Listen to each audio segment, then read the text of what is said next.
thanks. Like, hey, Scoob, did you hear Nikki Blake is hosting a Scooby-Doo panel? No. Yeah. Like on today's Scooby-Doo episode, Scooby-Doo and Shaggy meet Nikki Blake. Yeah, and a Scooby Panel.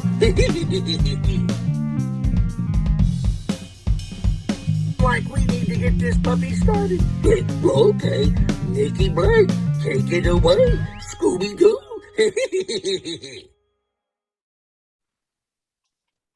Welcome to the Scooby Panel. My name is Nikki Blake, your host, and today we'll be talking about the weird things in Scooby-Doo. I would like to have everybody introduce themselves before we get started. So Bradford, let's start with you. Hi, I'm Bradford Smith, and I have a website called BradfordWrites.Scooby.com. Cameron. Hey y'all, I'm Cameron. I run Scooby-Doo and Cameron Too. I'm a Scooby-Doo collector and a longtime Scooby-Doo fan. Wendy. Hi everybody, I'm Wendy. I'm a 30-year Scooby-Doo collector, a commissioned artist, and an occasional blogger.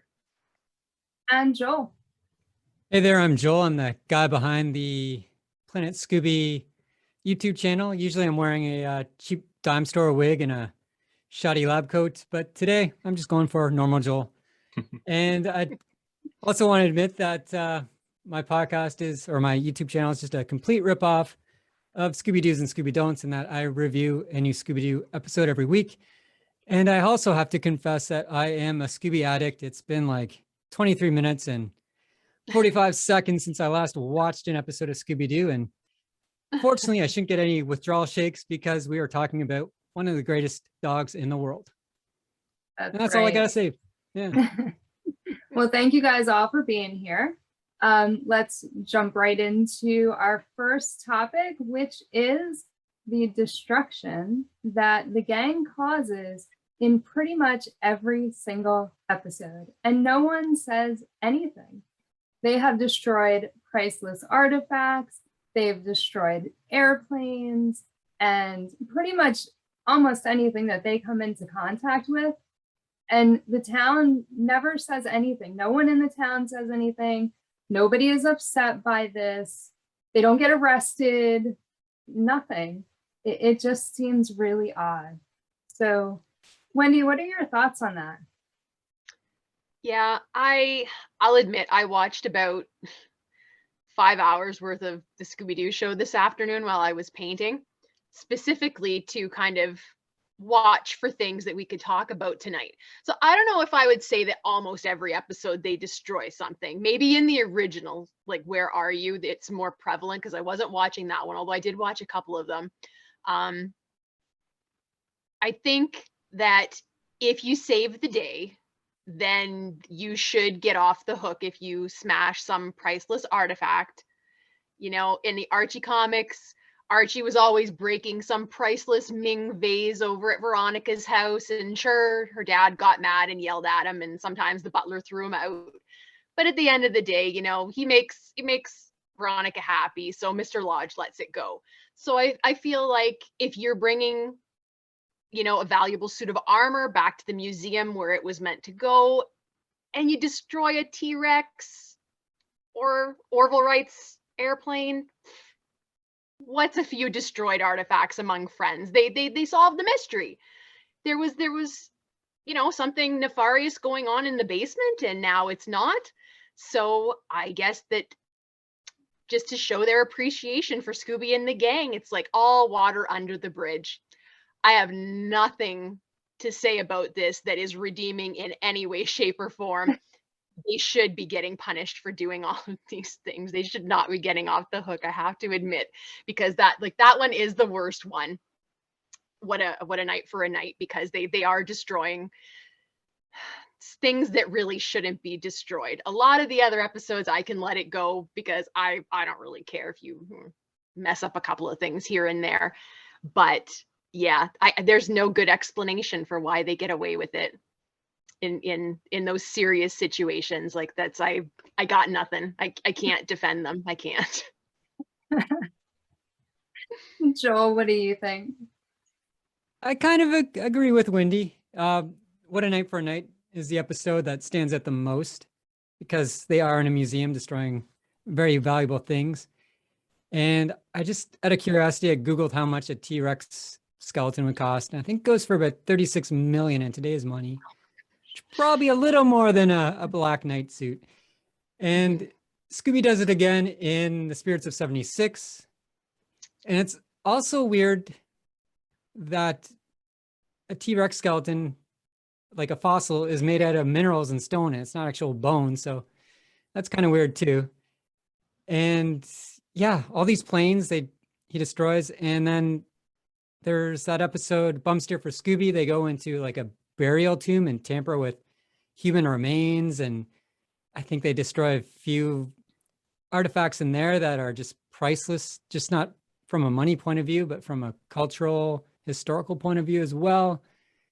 And it's always something I never cared about as a kid, but as an adult, and when you mentioned it, Nikki, in your message, I was like, yeah, that's totally crazy. Bradford, what do you think about the destruction? I mean, I'm not on board with the destruction happening, but it seems to me that it's almost like superhero logic, where like, you know, Superman destroys the town fighting the bad guy, and everybody just sweeps it under the rug, and it's like, well, you know, he was saving the day. That's okay. Now, this is a group of teens breaking and entering into a museum and then trashing the place, so it's a little different. But in the end, I mean, they're still catching somebody who was up to no good and, you know, had plans to do more criminal activity, I would suppose. So there's a little bit of a redeeming quality to it. Maybe the fact that they're young teens, they have a little bit of like sympathy towards them, and they're like, oh, it's a bunch of kids, you know, maybe for some reason that makes it a little bit more okay in the eyes of the law. But yeah, I don't know. They definitely destroy a significant amount of items for a lot of money. I know, like, we're talking about Scooby-Doos or Scooby-Don'ts, they do a tally at the end of every like season that they watch of just how much like property damage the gang does, and it's always incredibly high. But so I don't know why they get away with it. Cameron, how about you? You know, I'm kind of like Wendy in the sense, the past couple of nights I knew we were going to be doing this panel. And so I've been watching like the Scooby-Doo show, some of the classic episodes. And one was, or most of them, you know, you'll see them get in a vehicle or an airplane, like Jill said. And like, take, for example, like the Headless Horseman and like the Scary Sky Skeleton episode from the Scooby-Doo and Scrappy-Doo show. Like they wreck planes, like planes like start to fall apart and they just walk away from it. I think as a kid, we really don't think about things like that. You know, we're just like, oh yeah, they destroyed it, whatever. It's Scooby-Doo. No, who can be mad at Scooby-Doo? He's the most lovable dog ever. But like as adults, we're like, oh, like they would so go to jail for that. But you know, like I said, I think it's just a cartoon. I think, you know, I don't really think that much into it, you know. And I also think too that since everybody knows how pure and good Scooby-Doo and the gang are, and they're there to solve the mystery, you know, save the day. And I think that they just kind of, oh, it's forgiven, forgotten. But you'll see some scenes where like Scooby will act goofy, and I think it's hilarious. And like he'll smash a vase or he'll run into something, and of course like the owner doesn't get mad, but the help, like the janitor or the butler, is just like so angry. And then like Scooby will like try to put it back together and then like pat the butler on the head and like run away. And so I mean, I don't know. I just think it's something that, you know, no one really thinks about. But yeah, they destroy a lot of things. I think a lot of cartoons just destroy a lot of things. I don't know. I guess when writers are writing these episodes, are like, you know what? It's great. Let's throw some destruction in there. And they're like, yeah, totally destruction. But yeah, so like I said, I think it's just something that, you know, and even Bradford brings up a good point. You know, sometimes things get in the way when you're trying to save the day or solve a mystery, you know, and it's like, when Superman fights Lex Luthor, you know, he doesn't mean to destroy something. He's just trying to, you know, save people, save the day. Well, it's kind of like Scooby and the gang. They don't mean to destroy something. They're not going to walk in and try to solve a mystery and be like, hey, look at that vase over there. Let's smash it, you know, or look at that plane. Let's go like wreck it. No, they're not like that. Sometimes things just happen. It just shows that they're teenagers, and as teenagers, have we kind of destroyed some things sometimes on accident? Have we bumped into things, broke things? I mean, yeah, I mean, it's so I think I think Scooby-Doo kind of just shows that silliness and kind of shows that everybody kind of, I don't know, has those moments where sometimes and I'm not saying it's so intense, like I've never wrecked an airplane or like smashed a vase, but like I'll tell you, I broke a lamp or two in my day, or or I broke a gate living on my ranch. Like, I mean, it's just part of life. We don't mean to, but sometimes it happens. So let's touch on one thing that Bradford said, that the gang with the breaking and entering, because that is also something that's very odd. And I remember in the first episode, they went to enter the museum and the door was locked, and they were amazed that the door was locked. Like, it's a museum. Why? First of all, why would you be amazed by that? But then they put Shaggy through the window, and now they're going inside. It's totally breaking and entering. And they just enter people's houses. Like, they go into wherever they feel like going. And again, no one ever says anything. That's a really common theme in a lot of shows, even that aren't cartoons. I've been rewatching Buffy the Vampire Slayer lately. Like, that was a show I loved when I was a kid, and so I'm rewatching it now. And my goodness, you want to talk about wrecking a place and nobody says boo about it. You just do it and then it's done. I mean, at this end of season 1, the entire library is just destroyed completely at the school. And season 2, episode 1, everything's back to normal. Nobody's really talking about it. The library looks amazing again. And meanwhile, Buffy's off killing vampires and destroying things. They're digging up graves in the middle of the night. And you never see them fill the grave back in. So, I mean, are they leaving it like that? I don't know. Let's go and break into everybody's locker to see if they're the ones that are responsible for XYZ that's going on. Nobody says anything. They get away with it. So I think that there's a lot of shows that do employ this suspension of disbelief, where you're not supposed to think about it. You're not supposed to go too far into it. But I'm sorry, this is not my turn, but something Bradford said made me think of this in regards to this question. Maybe the reason that they don't get into trouble is because somebody's already going to jail. Someone's paying for the crime. So maybe they figure, hey, the bad guy's going to jail for robbery, blah, blah, blah, whatever. What's another 10 or 20 charges on top of that for destroying the museum, for all these things? And if you think about it, I think not all the cases, but in a lot of the cases where there is destruction, is it really the gang doing it, or is it the bad guy's fault? Mm-hmm. The one that I was thinking was, and this is actually my least favorite episode of Scooby-Doo out of every series, and I can't even think of what it's called. I think it's season 2, the caveman, the creepy caveman that was in the ice. What is the name of that episode? I'm so embarrassed that I can't think of what Night it's with called. Frozen Fright. That's it. Yeah. It's my least favorite episode, but there's a scene where Shaggy and Scooby are being chased through it's another museum, and the caveman is coming after them. I think Scooby dresses up like a wolf or something. Like, they get in the display, and the caveman picks up like a stuffed wolf and shakes it so hard that it falls apart. Well, it's like, it is an artifact, they're in a museum. It was a real stuffed, like, taxidermied wolf. It was valuable.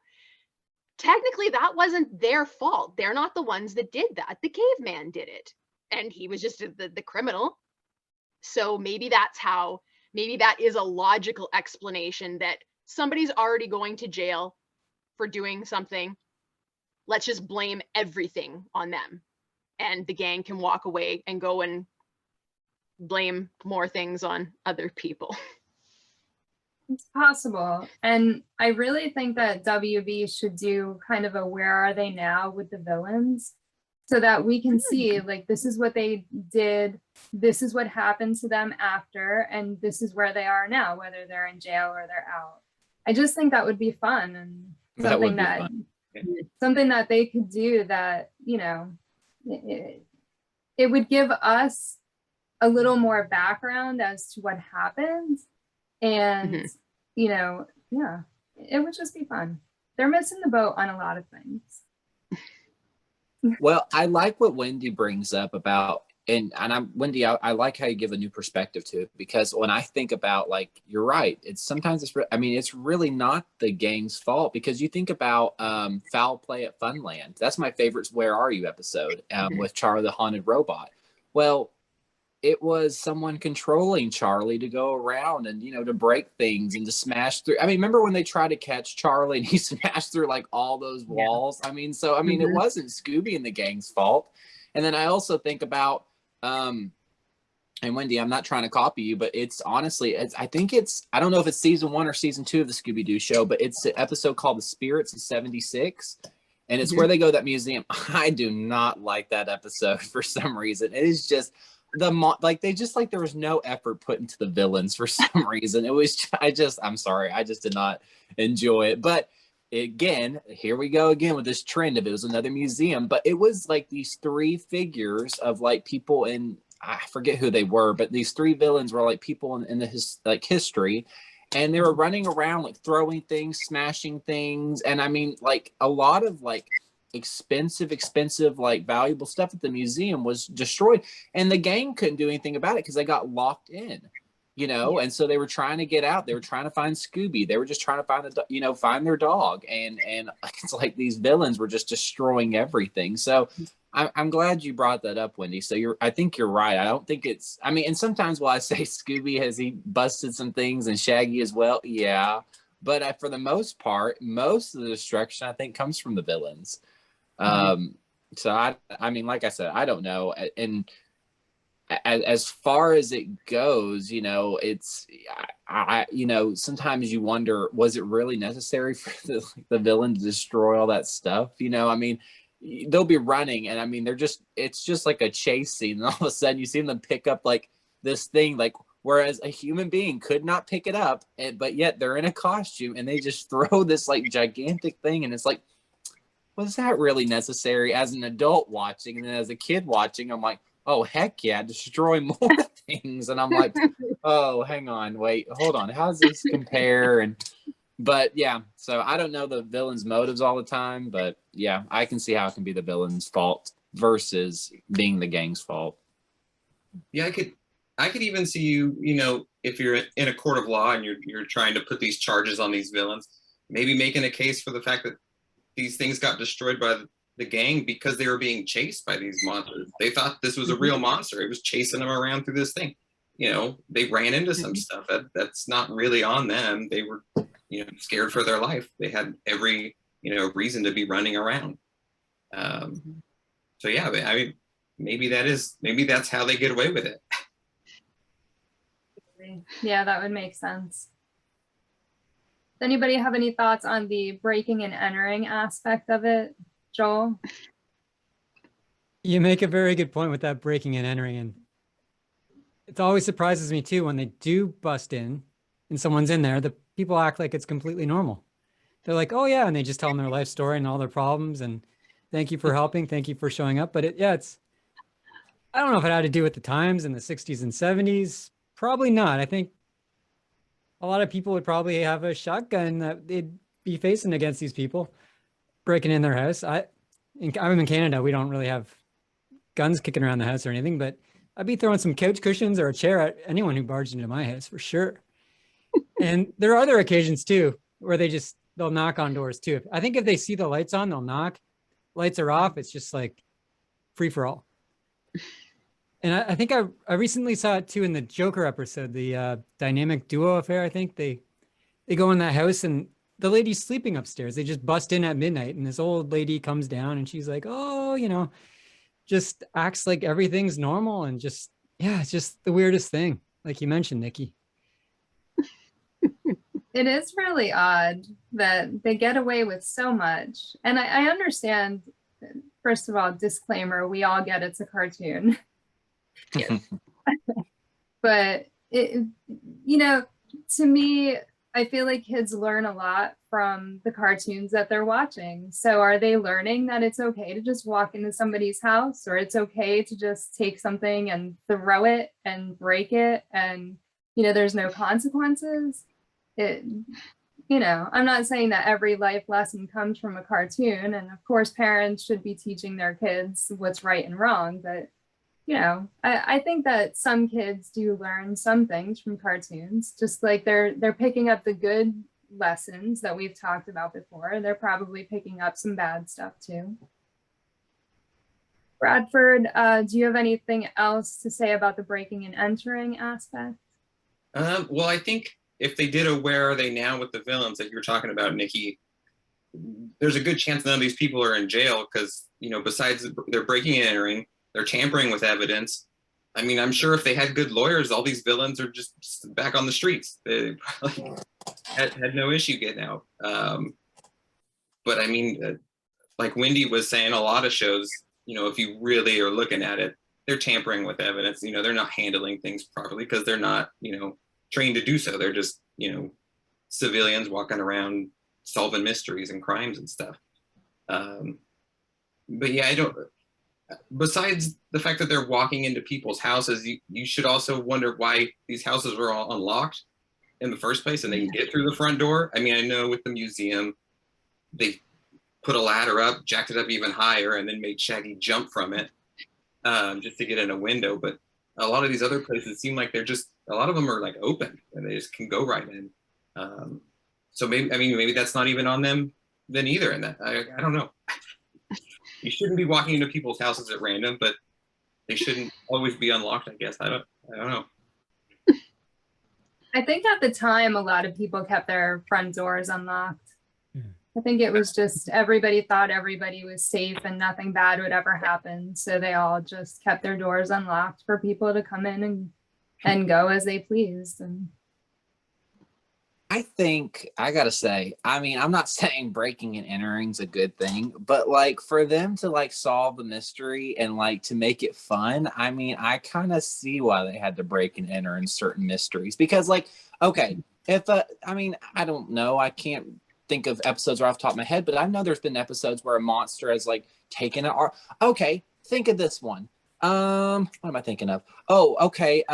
The Mr. Hyde episode from Where Are You? You know, like when he's in the back of the mystery machine, he runs through the swamp into the house. I mean, they have to kind of break and enter to get into that house to solve the mystery because they have to stop the villain. So trust me, anybody that's listening to this panel, I'm not saying, oh, go break and enter. That's fine. But in order for it to make the mystery fun and for them to solve the mystery and to save the day, and so nobody got hurt, they had to break and enter into certain things. So, I mean, not like I said, I'm not saying it's right, but I mean, in certain situations, I mean, you got to do what you got to do, right? So, just thought I'd throw that in there. Fair enough. Oh, giving you a different aspect of it. Wendy, do you have anything to add to the breaking and entering? I mean, all of the world's greatest detectives do that. Mm-hmm. Nancy Drew does it. The Hardy Boys do it. Miss Marple does it. Jessica Fletcher did it. So I think that, again, like Cam said, disclaimer, we're talking about a show. We're having fun. Do not go breaking into any place unless someone is trying to kill you, in which destroy everything, break in wherever you want. If somebody's after you, you do what you have to do, okay? But other than that, you know, don't go breaking into places. And just because a door is unlocked doesn't mean that you have permission to go in there. Okay, stay out of other people's houses, go in your own house, and that's the end of that. But I think if they're doing it and they're doing it for a good reason, which the gang always are, they're never breaking in because they want to steal anything. They're going where they need to go in order to stop the bad guy. And I have to say, because like I understand when you're a kid, of course you're not thinking about all of these logical things. However, I feel like children are quite perceptive, because like Nikki said, they can learn bad things just as easily as they can learn good things, regardless of what they're watching. That's absolutely true. So I think it's another testament to Hanna-Barbera and the writers of Scooby-Doo that yes, even though technically speaking, they are breaking the law. They are doing something that is not appropriate for people to just go around doing really for any reason. But even watching it back now, it's not like even as an adult, I'm watching it and it's readily apparent that, oh, you're breaking the law. I don't know how to describe this, but the way that the story is framed, those things, they're not focusing on them other than to maybe make kind of a joke out of it. And I think that that's deliberate so that children don't take away, oh, look what they're doing. They're picking a lock. They're climbing in a window. The door was locked, which means that they shouldn't be going in, but they're going in anyway. And I feel like the whole rest of the show is just framed so well that I don't think that children are really picking up on it's break and enter. That is what they are doing. I feel like they're not, I don't know if that's just me, because like I say, I can watch it now and I still feel that way. Like, yes, we're talking about it and I totally, you're right. It's B&E. But to just sit and watch the episode, it doesn't feel like they're doing anything wrong. And I would never call it B&E just on my own. And be like, well, no, they're solving the mystery. They're chasing the bad guy. So I think maybe there was some forethought there by the writers that, okay, we are making a fantasy show. It is something that's meant to be fun for kids, and we have to move the story along. We can't, we have to be able to move through the story and make it entertaining. So yeah, we're going to have to do these questionable things, but how can we paint it in this nice little picture where, yeah, if you think about it for too long, it's wrong, but we don't want children to want to go and do this. And I feel like that, especially Scooby-Doo, I feel like a lot of books that I read or shows that I watch, I can imagine, even now as an adult, like it's fun to imagine yourself as a character in the story or as one of the characters that are in the story doing the things that they're doing. I don't know that I've ever watched Scooby-Doo and thought, wow, I wish I was solving that mystery with the gang. Or wow, I wish I was a member of the gang. I hadn't really thought about it until now, but I don't think I've ever done that. I've really enjoyed watching it, but I don't envision myself in it, which is odd for me because I do that with pretty much everything. I'm hard pressed to think of anything else that I have not done that, where I have just strictly watched it as an observer and not, at least for some fleeting moment, imagined myself in the story. So I'm curious, do any of you feel that way, that when you think about it, you're like, no, I don't really picture myself in the mystery. I'm just watching it. And so I'm not engaging in that manner. Does anybody else feel like that, or is that just me? Yeah, I feel like watching it as a kid, I never was like, oh, like I want to be part of this group. It was just something fun to watch. I enjoyed watching them do it more so than I wanted to do it myself, for sure. Mm-hmm. I think I wanted to drive around in the van and I wanted Scooby-Doo to be real, but I never necessarily wanted to be part of the gang. Mm-hmm. Joel, how about you? I'd say I have a different take. Like as a kid, we used to play Scooby-Doo and we'd use one of our dogs as Scooby-Doo, but we didn't branch off, say, I'm Freddy, I'm Shaggy or whatnot, but we kind of emulated what they did. And we did kind of break into places, usually abandoned places, no one's house, but anywhere kind of creepy looking. There's actually one house we did break into. There's a guy his name was Dr. Moon, and he actually worked on the atomic bomb. And he lived in my city. And he had this old dilapidated house that he didn't live in anymore, but he once in a while came back. He always knew he was in town because he had this long gray hair. And it was always a goal to spend the night in his house. but everyone just kind of pretended to break in usually. And they would kind of hide out until everyone left, any onlookers left. And then they'd come back to school the next day and say, yeah, I slept in this guy's house and all this crazy stuff happened. And I didn't realize that. I thought everyone actually stayed in there. So one night I actually did try to spend the night, and my brothers ratted me out. My parents came and got me, fortunately. But yeah, we did some stuff like that. And it was all probably because we wanted to be like Scooby-Doo.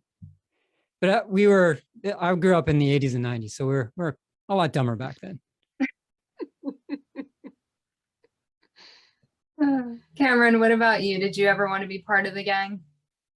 You know, when I was a kid, I always wanted to like be a part of like the mystery, ride around the van, do all that. Like but then like as an adult now, I just like really enjoy watching them because I really don't feel like anybody needs to be added to the gang. I just feel like the 5 members is just perfect the way they are. You know what I mean? But yes, growing up as a kid, I don't know, like I would, always when I would play or when I would dress up for Halloween, I'd always just picture myself as a part of the gang. And I mean, I was a kid, it just kind of brought that magic to me. But like I said, as an adult now, it's kind of, you will go through that transition and like, oh, I'm an adult. Like I had those fun memories as a kid of wanting to be in the gang, but now like I'm an adult, I can still watch Scooby-Doo and I can enjoy it, but I just enjoy watching those 5 at work for who they are and what they do. So continuing with the destruction, let's talk about the mystery machine and how many times the mystery machine has blown up. And 5 minutes later, it is completely repaired and they drive away in it. So Joel, let's start with you. That is a weird one because I don't even think Freddy has any mechanical skill. I recently watched The Weird Winds of Winona and he smacks the mystery machine into a farmer backing up, and that's the episode with Speed Buggy, and he's got his pit crew. So there's a guy named Tinker who fixes up the mystery machine because Freddy's just like, there's no garage open. I can't do nothing about this.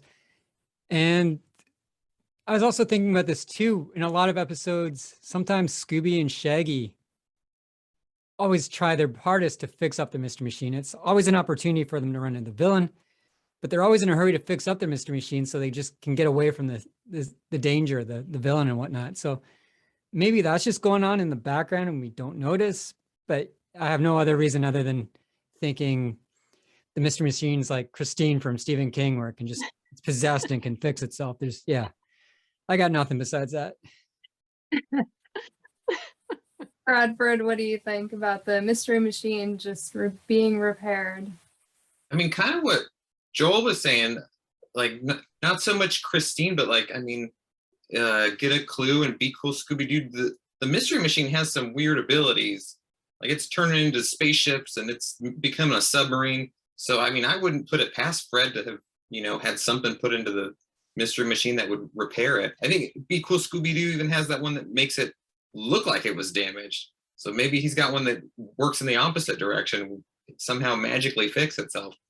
Because yeah, like, I mean, again, like Joel was saying, Fred doesn't really seem like he can do much in terms of fixing a car. He can MacGyver himself a trap, and do that kind of engineering, but he's not really a car guy. It seems like he just loves his van and doesn't know, how to do anything with it. But I mean, that'd be my best guess. I don't know. Wendy? I'm going to be honest, I don't really know a lot about this one because I feel like this is not a common theme in the original series. I feel like this is much more common in the later, more modern adaptations of Scooby, which I'm not the biggest fan of. But I mean, I don't know. I don't have a problem with it because I grew up loving Inspector Gadget. So vehicles that can turn into other vehicles and repair themselves and that kind of stuff, I don't really have a problem with. And to be honest, I kind of look at it the same way that I did when I was watching Supernatural, and Sam and Dean get the crap kicked out of them. Dean's face is practically like hanging off to the side. And then 20 minutes later in the next scene, which is supposed to only be like the same day, and he's totally fine. And nobody says anything. Again, suspension of disbelief. I don't really have a problem with it. I'm glad that the mystery machine destruction was not like a bigger thing in the original series, because it's not really that much fun, in my opinion. Like, it's fine. It's something to do. It's something different and everything. But to me, I feel like it's just taking away from the mystery part of it. It's fun sometimes when there's like 4 flat tires and, like Bradford said, Scooby and Shaggy go out and they fix them. At least they try to fix them at the very least. But I've never really liked the idea. Oh, this is going to be unpopular opinion, but I don't really like the idea of the mystery machine as being thought of as one of the gang. I feel like some people really, like, they love the mystery machine. To me, the mystery machine is really just the thing that takes the gang from point A to point B. I don't really have like a huge attachment to it. I don't mind that the mystery machine was pink in all those vintage comic books. I mean, pink mystery machine, like that would be me driving in that. I'd rather a pink one. But yeah, I don't know. It doesn't bother me, but there's so many things that can just fix themselves that I wouldn't even, to be honest, if you hadn't brought it up, I probably wouldn't even think about it happening. Even when I saw it, it wouldn't really phase me. It would just happen, and I probably wouldn't even notice, to be perfectly honest. Sometimes I just think that, you know how with Monster Jam, they just mass produce the body of the monster trucks so that when it breaks, they can just quickly fix it. Like sometimes I feel like they do that with the mystery machine. They just have the body of the mystery machine, and if something happens to it, they just quickly fix it and move on. Yeah, like Dukes of Hazzard, the General Lee. Yeah. There's probably like 5,000 of them. You never knew that. Right. Cameron, what are your thoughts on the mystery machine being destroyed? I think that in like the early episodes of like Scooby-Doo, I feel like the mystery machine was kind of like shown a little bit more respect, and it was just kind of, it was like, because I love the mystery machine. I hope to drive one day. I mean, I really do, because I just love it so much. But I feel like in more of the recent episodes, like in more recent years and movies, they have just been like blowing the mystery machine up. Like Scooby-Doo and Frank and Creepy, it gets blown up. Scooby-Doo Mystery Incorporated, it gets blown up. I'm trying to think where else. I know like, Happy Halloween Scooby-Doo, like it gets blown up by Pumpkin that just I'm just like, why do we have to destroy the mystery machine? And I feel like I really don't like how they destroy the mystery machine all the time. And then like, you'll see episodes where, Fred is like so attached to the mystery machine, and he loves it so much. But then like, I didn't understand how like, in the Curse of the 13th Ghost, the movie, that he sold it, like, I just don't understand why I mean, I guess they were trying to portray a scene where it was like, oh, we kind of have to move on. I did not like that. I'm like, why did you throw that scene in there? Because I mean, I was pulling my hair out watching that scene. I'm like, don't you dare sell that mystery machine. But to me, it's just like, and I know what Wendy's saying about how it's not one member. It's not a member of the gang. It's a vehicle that they drive. But for goodness sakes, this has been a machine that has been around through every incarnation of Scooby-Doo, except for a pup name. And I'm like, show it some respect. But lately it's like blown up. And I just, oh my gosh, I don't get it. I really don't. And like I said, when we're talking about destruction in Scooby-Doo, I mean, I understand something like, a building, or it's like an artifact or something like that. But when you're talking about something like the mystery machine, like the gang actually use, and then it's stranding them, I mean, I don't know.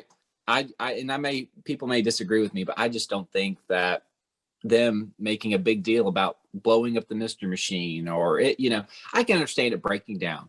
I can understand it, like there being an engine problem with it. And if you watch the earlier episodes of Scooby-Doo, like the earlier versions, that's what it was. It wasn't like the mystery machine like ramrods into a tree and then like just forms and it's like, oh my God, y'all, like a complete, like, no, it's not like that. But now in these new movies, I mean, they're just complete like beating the crap out of it. Or like I know, like in the Scooby-Doo Encourage movie, like when they're driving, like I forget which scene it was. Oh yeah, it was like the old farm truck and then the mystery machine. Like they drive right past each other and just like scrapes all the paint off. I'm like, really? Are you kidding me? So I don't know. I feel like they just try to do it to be funny, but like I said, I've seen more and more destruction to the mystery machine, I think, as a Scooby-Doo fan now versus versus earlier versions, I would say. I have to agree that I don't see the mystery machine as a family member, which is probably good because that brings us into our next topic, how family is not really important. And I say that because they'll bring in a character, a family member, and then you never see them again. And even in Mystery Inc., where we saw a lot of their family, they weren't close to their family at all, not their parents or their siblings. So what are your thoughts on not being close to family? And Bradford, we'll start with you. I think my biggest like gripe with family stuff is how inconsistent it is just throughout the franchise as a whole. I mean, I get it. They're not going to, you know, from series to series, it probably would have been a little difficult to try to, you know, keep all the characters the same. But it's weird, you know, when everybody's so different. Like the parents are like completely opposite from how they used to be, or like siblings just, you know, come and go. Sometimes, you know, they have a sister, sometimes they have a brother, sometimes they have, Daphne has a whole fleet of sisters. You know, it all, you know, changes from time to time, and it's really weird. But I don't know, sometimes I do feel like their relationships with their family are better than it seems. We just don't get to see it. Because what Abracadabra do, Velma gets like a phone call from her mom and like steps away from like finishing the mystery they're dealing with, and then gets told to go see her sister or whatever, and just goes, and they spend the whole like movie dealing with, you know, her sister and her sister's issues. And then what's the other one I was thinking? Oh, Pirates Ahoy. Fred's parents are great. They're like, they paid for like the whole gang to go on a cruise or whatever with him for his birthday and stuff, and they, I don't know, they seemed really nice. And so I don't know. I don't like how inconsistent it is, which is weird, but I do think there are times when it seems like they do have a really good relationship, and it's just in the background. We don't really hear about it too much. With the inconsistency, another thing that bothers me is that, you know, like you said, we saw Fred's parents in Pirates Ahoy, but then by the time we got to Mystery Inc., like the parents are nothing like what they were in previous series, where the gang translates and you know who they are, and you can tell that, you know, this is Fred from Scooby-Doo, Where Are You? And this is Fred from Mystery Inc. The parents look nothing alike. And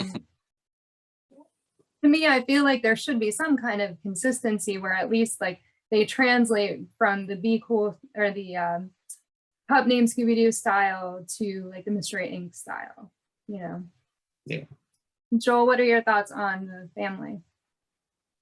I'd agree with you too with the inconsistency. I'm like Wendy, I'm not a huge fan of, or I'm not or not a fan of it, but I just don't know the later episodes very well. I've seen them. I'm more into the classic episodes. And with those classic episodes, I do wish we saw more of Uncle Shagworthy. I forget which episode he was from, the Loch Ness Mess maybe. And then the uncle from the Merlin episode. Those were cool guys, and I wish we saw more of them. And we were introduced to some of Velma's uncles up in Canada. I guess she has relatives up here. She had 2 uncles up here. Watch out for Willowa and the Viking one, I believe. And yeah, Daphne's Uncle Matt from A Bum Steer for Scooby. You only saw these people once, and that was it. But I do get too why family wasn't important in the earlier years. And it was kind of reflected my teenage years growing up. Once I got a car, I never met any of my friends' parents. It was just someone would show up at your house, honk in your driveway, and you'd run out, and your mom would say, "Be back by 10, and don't forget a jacket," and that would be it, right? For me, at least. I don't know if things have changed. So I kind of get why we didn't see their parents back then. And yeah, that's Yeah, the inconsistency though later on, because they do introduce the parents, but yeah, it's just kind of annoying how they're just completely different people from series to series. I wish they were consistent with that for sure. Wendy, what are your thoughts on the family? I think consistency is exactly the reason that classic Scooby-Doo didn't bother with a lot of family. You figure with an aunt or an uncle or something like that, you have a lot more freedom because you can have how many aunts and uncles between 4 people. There could be so many of them, and you don't have to keep much consistency in that regard. Whereas if you have parents or siblings, well, now all of a sudden, because I think that everyone that creates something, especially a series where there's multiple episodes of it, I think everyone starts out with a hope that it's going to continue, that it's not just going to be one season or one episode or one movie. I think all creators have like a hope inside that this will perpetuate, this will keep going, we can do more, we can add on, that kind of thing. So I think that maybe they were already looking to the future and saying, okay, we want to be able to keep it the same, but change it. You know, people love change, obviously, which we can see over the years in Scooby. And I don't think that they wanted to limit themselves by creating a continuity problem, which Scooby-Doo absolutely has now. This is actually one of the reasons that I don't like most of the modern series. They're fine. To be perfectly honest, from A Pup Named Scooby-Doo onward, as far as series go, I enjoyed all of them to a degree.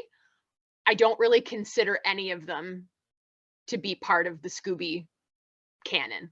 That's my opinion. I can appreciate the creative stuff that was done with them. I don't really need it. It could have ended in the 80s and we never got anything beyond 13 Ghosts, and I would have been fine with that. That would not have bothered me in any way, shape, or form.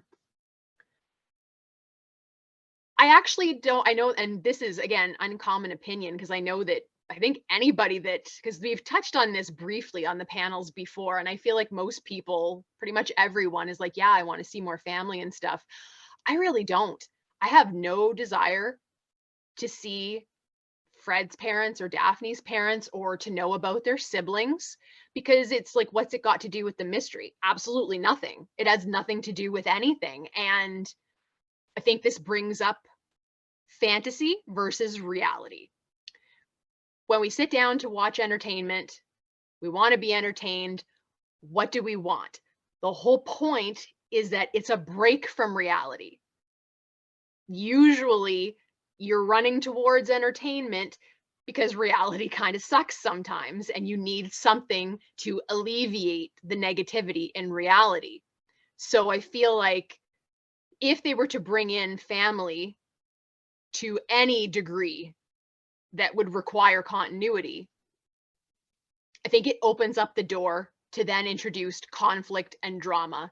And I really think that early Scooby-Doo creators did not want that in their cartoon, which again, this is very much something that I don't like about the modern series. I don't want to see the gang fighting amongst themselves. I don't want to see them fighting with other people. I don't want that. I don't want the reality of that. The idea that, oh, well, friends don't always get along. No, actually, sometimes friends can always get along. And if you get annoyed with your friend, you just shut up and you move on from it. You let it go. Somebody says something, your friend says something to you and you take it the wrong way, just let it go because it's your friend. Like that is a reality for some people. Maybe like apparently it's not for most people, but it is for some people. So to bring in anything that would be negative, I don't want to see it. And I feel like as soon as you bring in family members, that's the direction that seems the most logical to go in. And I don't think that original Scooby creators wanted to even entertain that thought because they were all about the entertainment. It is fantasy. It is not meant to represent reality. It is meant to be an escape from reality. And that is very much something that the world does not understand anymore. Television, movies, it's really hard to find something to watch anymore that doesn't make me feel like crap, because it's so realistic. And I'm sorry, I get enough realism in my life. I get enough realism when I turn on the news. I get enough reality when I look at social media. It sucks. Okay, it's that simple. It sucks. It's not entertaining. The things that bother me in my real life, I'm not going to turn to that for a break or to relax. So I love that I can just sit down and watch Scooby-Doo, classic episodes of it, and I don't have to worry about Velma's mom getting on her, oh, do your homework before you go out and solve the mystery. I don't have to worry about, somebody's grandma wanting them to come and visit them. You know what I mean? Like it would just get in the way for me. I think it would just completely take your 22-minute show and now it's got to be 45 minutes. And you've got all this unnecessary padding that has nothing to do with what you're there for, which is to watch these people solve the mystery and take down the bad guy. We don't need family members to assist with that. So I think it just gets in the way. And maybe, again, I feel like I'm always trying to at least give credit to the writers of these early series, because I do think that they deserve them. I don't think that all of these positive things that are in the series were by accident. I really think that they were deliberate. I could also see them, we've said this before, at least I have. Even when I was a kid, I know that the gang are meant to be teenagers, but I have always seen them more as young adults, 19 to 25. That is the age bracket that even now when I watch it, because they behave very mature and they show a high degree of responsibility, which I don't associate with 15, 16, 17-year-olds. So I wonder if part of the reason that we don't get any immediate family was a way of perhaps showing kids that, at some point in your life, you're likely going to go off on your own and you're going to live your own life. And you might get into situations, whether it's your fault or not, where you need help and mom and dad aren't going to be there to bail you out. And that can be a really, really harsh reality for people if they're not taught even the concept of that when they're young. So I could see Scooby-Doo where it's just the kids. It's just the kids. There's no parents. There's none of these other safety nets around them. And it being meant to show children, like, be responsible. When you're out on your own, you are responsible for yourself and the people that are around you. The Scooby Gang, they're responsible for each other too, which is good, because we get to see them saving each other from actually some really dangerous situations. So they do rely on each other, but that's very different than, like, if they found themselves trapped in the museum and you would think, like, well, call somebody to come get you out. Like, that's what you do. There's a telephone. I mean, yeah, it's the 70s, but they had telephones in buildings back then. Call your parents. Come get me. Come help me. Whatever.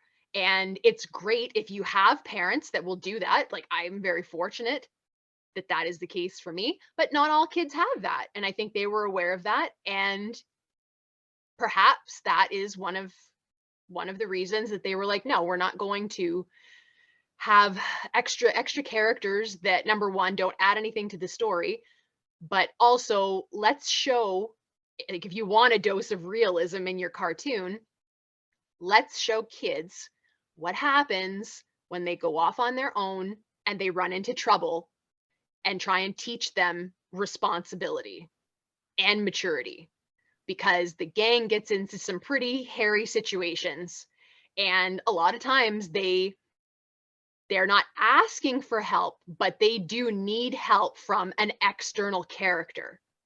I was watching Creepy Tangle and the Bermuda Triangle today.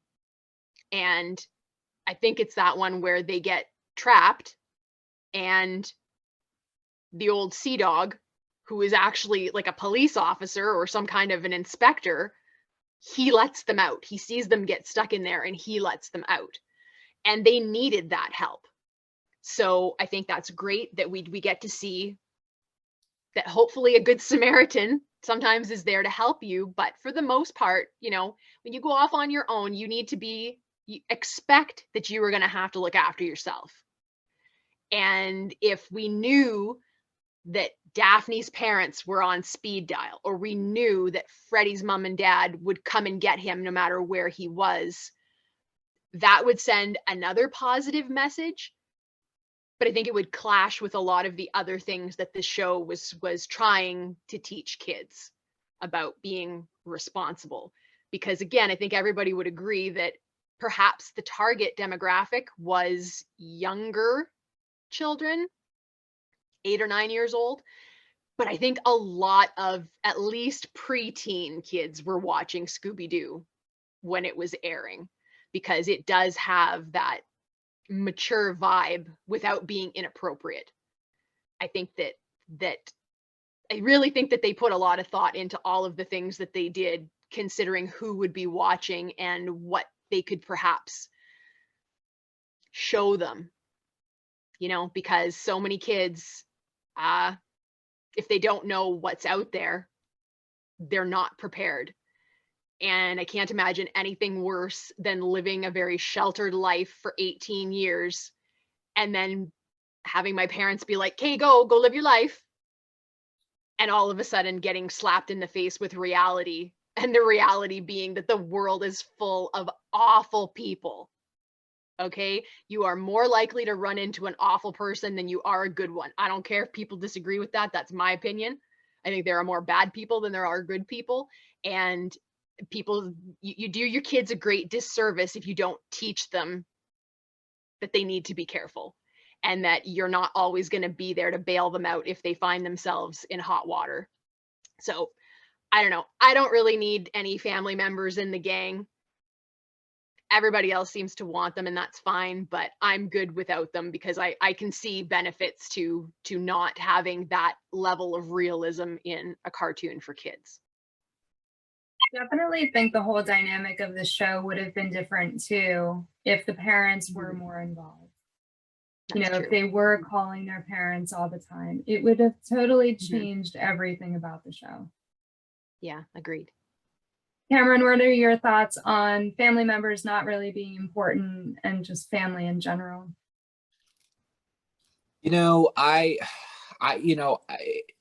Number one, it's very frustrating to see different incarnations of the parents and the family members throughout different series or movies, and they do not look the same. They don't sound the same. They have nothing, you know what I mean? To me, that's very frustrating. I mean, I've seen Scooby-Doo's parents like 3 times. Like one of them looks like they're about to like fall over and just like die. And then the other ones are like, look so young and like hip. And then the other ones, I mean, it's just so weird to me. And then the one I look at the most is Daphne's parents. I mean, they've kind of portrayed Daphne's parents to be these like rich snobs that, just like have all this money, and I'm just like, I wish they would quit stereotyping. You know what I mean? When they try to do it, I wish they would just keep like a storyline. If they want to do the parents, it's okay to mention the parents, but I think you guys are right. Like if we're watching Scooby-Doo, I really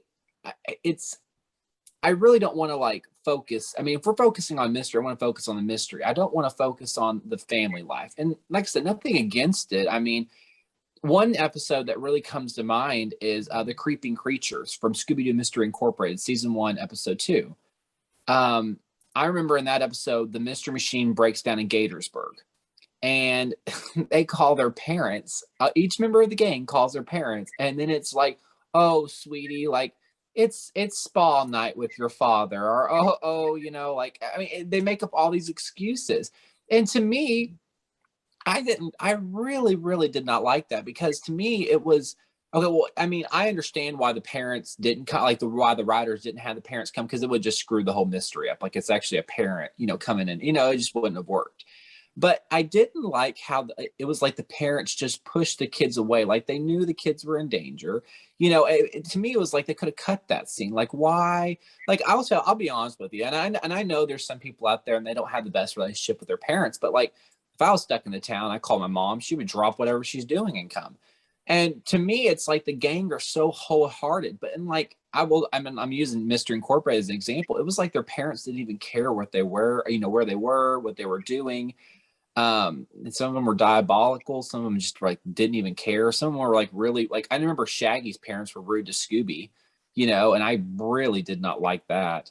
And like I said, I'm kind of going off a little bit, but what I'm trying to say is that it's okay to have that, to mention, family members and all that. But I wish they would keep it like a straight line. Instead of bringing new family members in, why don't we go back and like revisit some of the family members? I mean, and there's been some great family members. I mean, you look at Velma's sister from Abracadabra-Doo. I loved her. I thought she was great. I was like, oh my gosh, that would be cool to see her come in another series or another movie. But as y'all know, the Scooby-Doo franchise, if I had to say one thing about Scooby-Doo franchise, is they bring a character in and then you never see him again. Whether that be Scooby's family. And I think I want to highlight on that. We talk about family members and how they don't have the best relationship.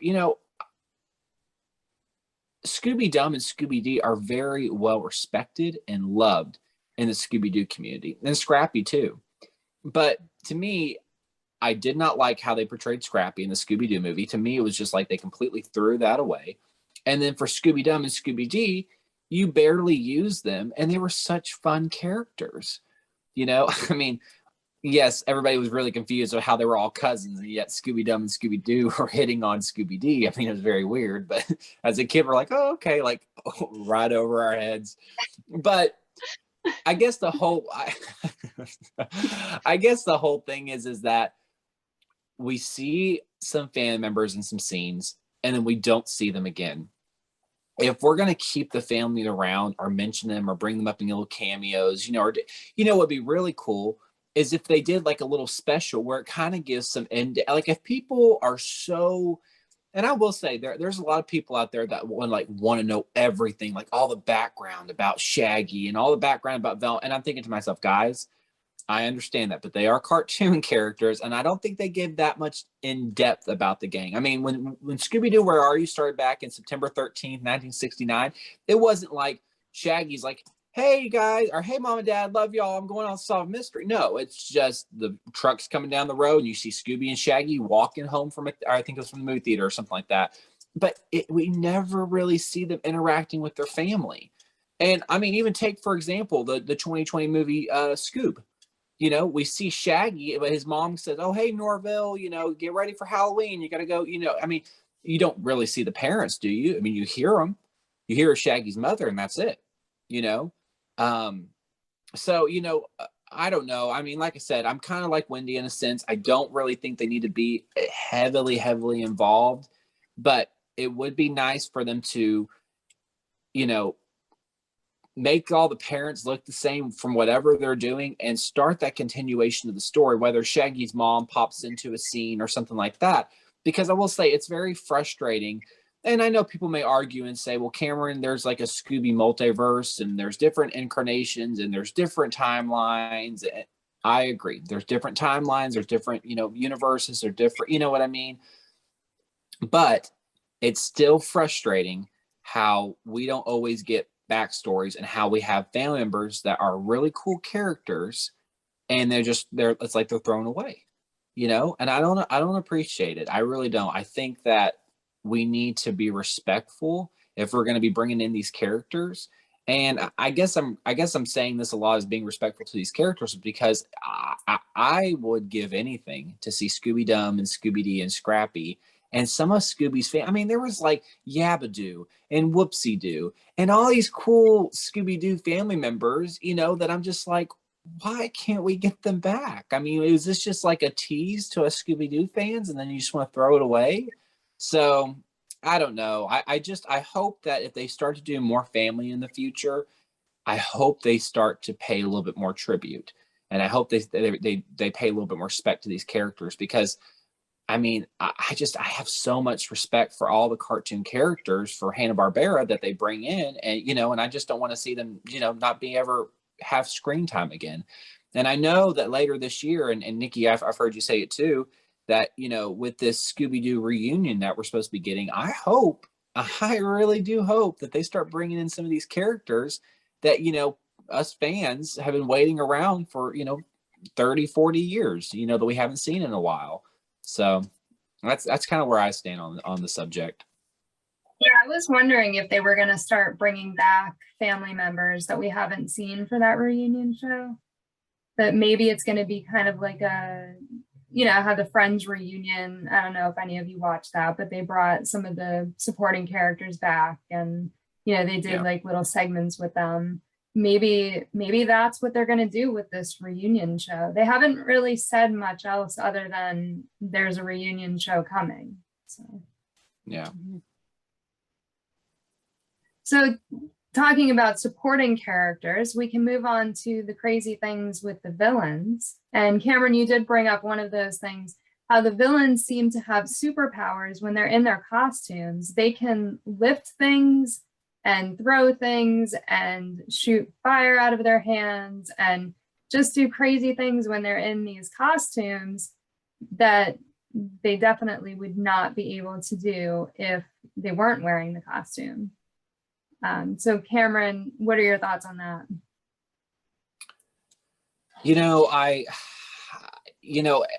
Looking at it as an adult, like in like the real world, like you've always heard those stories, like when something happens, someone gets such an adrenaline rush, they can lift something so heavy or lift something that's just like crazy. I heard one time on the news there was a guy and a piano was like about it. Something about it was on rollers and was about to hit his daughter, and it was so heavy he just like completely lifted it up and then just like set it down somewhere, and it was just so much adrenaline going through his body. So if I'm looking at it as an adult, I'm like, oh yeah, it's an adrenaline, that's why they're able to pick up those heavy things. But then I as a kid, you just think, oh, it's just the villain. They're picking up things, and you really don't think about the weight or how heavy things will usually be. You know what I mean? Because you think about Mystery Incorporated, some of them picked up vehicles, you know what I mean, and chunk cars and stuff. And it's like, well, I don't think that can actually happen. One thing I do respect about that in a sense is that in some of the Scooby-Doo episodes, I'm so glad at the very end they describe our, Velma will break down to us, how exactly fire was shooting from its hands, or how the smoke screen happened, or how it was able to scream really loud and shatter glass, the villain. That's what I really appreciate about the Scooby-Doo, whether it be a show or a movie. They always explain how that happened, but you're right, Nikki, they really don't explain the super strength stuff. And if I'm going to get super technical, I could say that, okay, well, maybe the villains had something in their suit that could like help them lift something, like I don't know, a power, like, some kind of armor inside that could help him power lift things. I mean, look at Charlie the Haunted Robot. You know what I mean? He was lifting things that, were just crazy. But I mean, like I said, he was a steel robot. You know what I mean?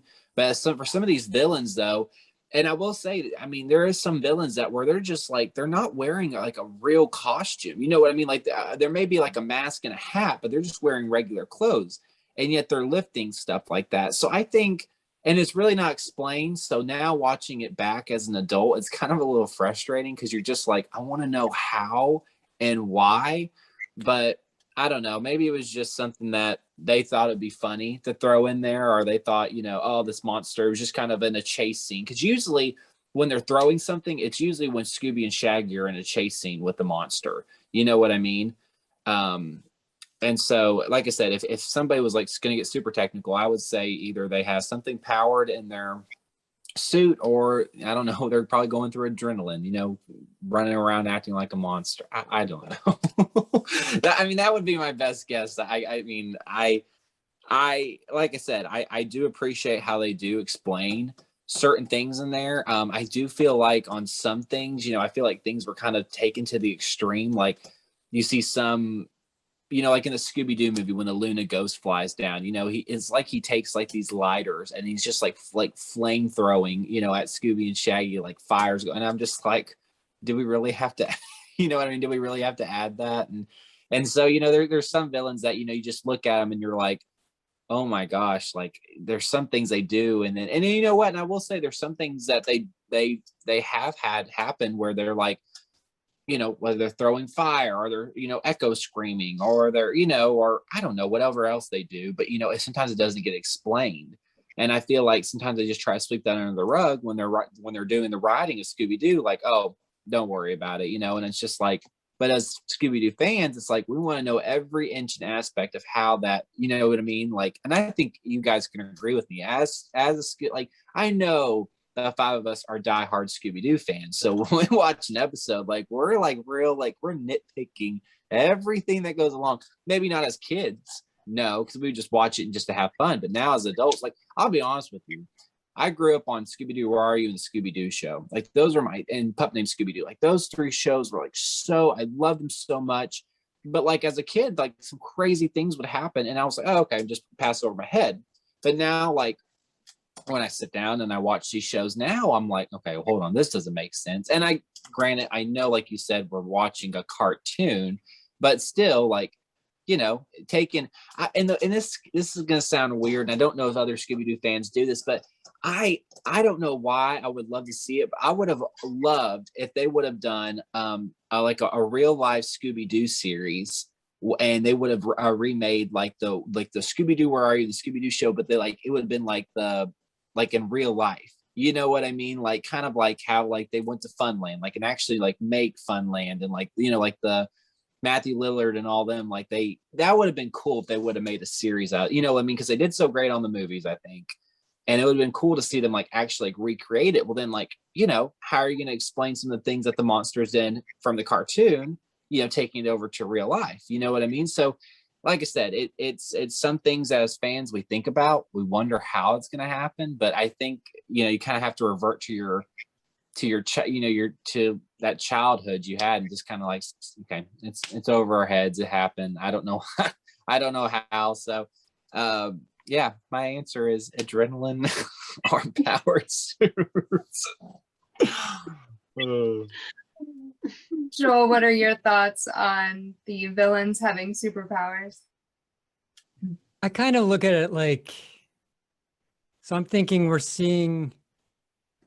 watching Scooby-Doo not through the lens of reality, but probably through the viewpoint of Shaggy and Scooby. And they're the chickens of the episode. So their adrenaline's always up. They're super scared all the time. And the point I'm trying to make, I'll just kind of give an example with, because I think I'll explain a little bit better.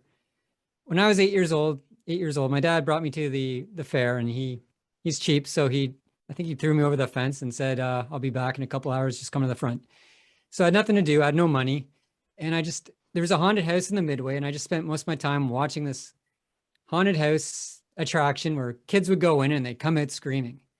And I was just so enthralled with it. And I didn't talk to any of these kids that day, but later on at school, during the week, you talk to people who went in and they'd be like, yeah, you go in this thing and there's a skeleton and it shoots fire at you. And then this crocodile runs out and it snaps at your feet. And then you're in this dark corridor and you smell gasoline and Leatherface. This huge guy just runs at you with a chainsaw. So I knew the next year I had to go in this haunted house. Saved up my money, kind of watched it for a bit when I did return, just to make sure, you know, people were still running into there screaming. Thought, oh man, this is gonna be so cool. I'm gonna see all this cool stuff. I go in, see a plastic skeleton that's eyes glow. The eyes just glow, and I'm like, this is kind of lame. And then the crocodile was just like this plastic lizard that didn't even do anything. And then you get to the end and you don't smell gasoline or anything like that. It's just some skinny teenager with a bad mustache, and he's not even holding a chainsaw. He's got some Fisher Price guitar, and he just kind of runs at you, and you step on like this trigger that makes the chainsaw noise and blows some puff of air in your face. So yeah, I just think maybe we're just kind of watching Scooby-Doo through the eyes of Shaggy and Scooby, who are already kind of nervous and on edge, and they're just kind of seeing this elevated sense of superpowers among these villains. That's how I can kind of maybe explain it from how I kind of grew up. Yeah, that's an interesting perspective. Bradford, what are your thoughts on the villains having superpowers? Well, the first episode that came to mind when I was thinking about this was a Scooby-Doo Valentine, or whatever, the What's New Scooby-Doo episode where doppelgangers of the gang are the bad guys. And there's a part where they're at like that Lovers Leap or whatever the place is where all the kids go on dates, and the doppelganger gang like lifts a car up and like rips like a door off of a car and like rips a roof off or something, I think, too. And it didn't make any sense, besides the fact that these are people in costumes, but also why would the gang have all these incredible powers? Like, I get, when there's a caveman and they give him super strength or something because he looks really buff or something, or like the Charlie the robot. There's certain characters where the strength makes sense, and then other ones where I don't, even if it was a real monster, why would this particular monster be able to do these types of things? And that always bothered me a bit, because it didn't add up for multiple reasons at that point. The only explanation I could think of for it is probably like what Cam was saying, with adrenaline coming into it. But even still, I don't know what the purpose of them doing some of these things would be. You're all hyped up on adrenaline, so you just have the desire to rip a car apart. I don't, where is the motivation to do this kind of stuff? But then again, that's another issue with the villains, is that they seem to do a lot of things that they don't really need to do. Like, there's a lot of scenes where you'll see the villain, in their get-up, their disguise or whatever, and there's nobody around. There's no reason for them to be in disguise at that point. They just are. So they're like method acting or something. They're just so in character as this monster that they're just always the monster. So I don't know. I guess it's just a suspension of disbelief kind of thing. You just have to go along with it. But yeah, I don't know. I don't think I have any answer for superpowers at all. It's beyond me. Wendy, what are your thoughts? Well, to be honest, this is not something that I ever thought of as a kid. And honestly, I hadn't even thought of it until you brought it up. I guess I just enjoy the show so much that normally I like to pick apart things, but when it comes to Scooby, I don't even have any desire to do it. Like, usually it happens just automatically where my brain starts doing that. But with Scooby, it doesn't. It really doesn't. Scooby could morph into a donkey and it wouldn't raise any alarm bells in my head. I'd just be like, oh, cool, Scooby can do that. That's neat. I hope he does it again sometime. You know what I mean? I think, though, that perhaps, again, I'm going to give some credit to the writers here. I wish some of them were still alive so I could ask them, like, am I projecting all of the things that I want to be true onto you guys? Like, am I giving you credit for things that you don't deserve credit for? But I'm thinking I could see taking these villains and trying to emphasize them. So make them bigger, make them badder, make them stronger, give them superpowers when in the end we find out that no, you're just a regular guy. I could maybe see them doing that as a means of emphasizing to kids, beware of strangers. Stranger danger. That was a thing when I was a kid. Stranger danger. Run, yell, tell. And so by taking the bad guy, which I think we can all agree, especially in classic Scooby-Doo, the basis of every single series and every single episode is good guys, bad guys lose, good guys win. So you have the bad guy. How can we get the idea over to the kids that are watching that they're really bad, that these are people that are dangerous. These are people that are trouble. And sometimes in life, you're going to run into these people the way that the gang do. And you're going to have to deal with that. And so by sort of turning them into like this overblown nightmare of an evil thing, I think it scares kids more. It makes them perceive the danger as being even greater. And then in the end, we take off the mask. It's just a regular guy, which emphasizes to kids, you don't have to be so afraid that you can't go out and do the thing that you need to do, because it's just a person just like you, only he's bad and you're not. So I mean, other than the fact of just they're making a fun show and they want to do some cool looking stuff, I mean, I think that is like the basic reason why. But if we're going to try to put some logic to it, I think that they are giving villains extra abilities as a means of bolstering that idea that strangers and criminals are bad to children, so that they will be more aware when they go out in the world and be more careful, more cautious, you know, because, hey, that guy over there, maybe he can pick up a car and chuck it across 4 lanes of traffic. You don't know, right? I don't know. That's the only explanation that I could see that would kind of make sense of, take this scary thing and you want kids to be aware that it is something scary, that they do need to be aware of it, that they do need to be afraid of it, not so much that it paralyzes them, but enough that they're careful, that when they go out, they're thinking about these things, they're thinking about other people, and the fact that maybe that person that's walking behind you down the street means to do you harm, and you need to be extra careful. So by playing up these abilities that the villains supposedly have, I do think it is just a way of like getting the kids' attention more and sort of shining a spotlight, like, this is the bad guy, he's really bad, look at these bad things that he's doing and he's scary. And I do think that maybe that was, if they needed a logical reason to do it, I think maybe that was it. Yeah, that makes sense. So the other thing with the villains that doesn't make sense is when they do explain how the villain was able to fly or do whatever they can do. It was usually, you know, they set up a pulley system. Well, first of all, you never see that pulley system.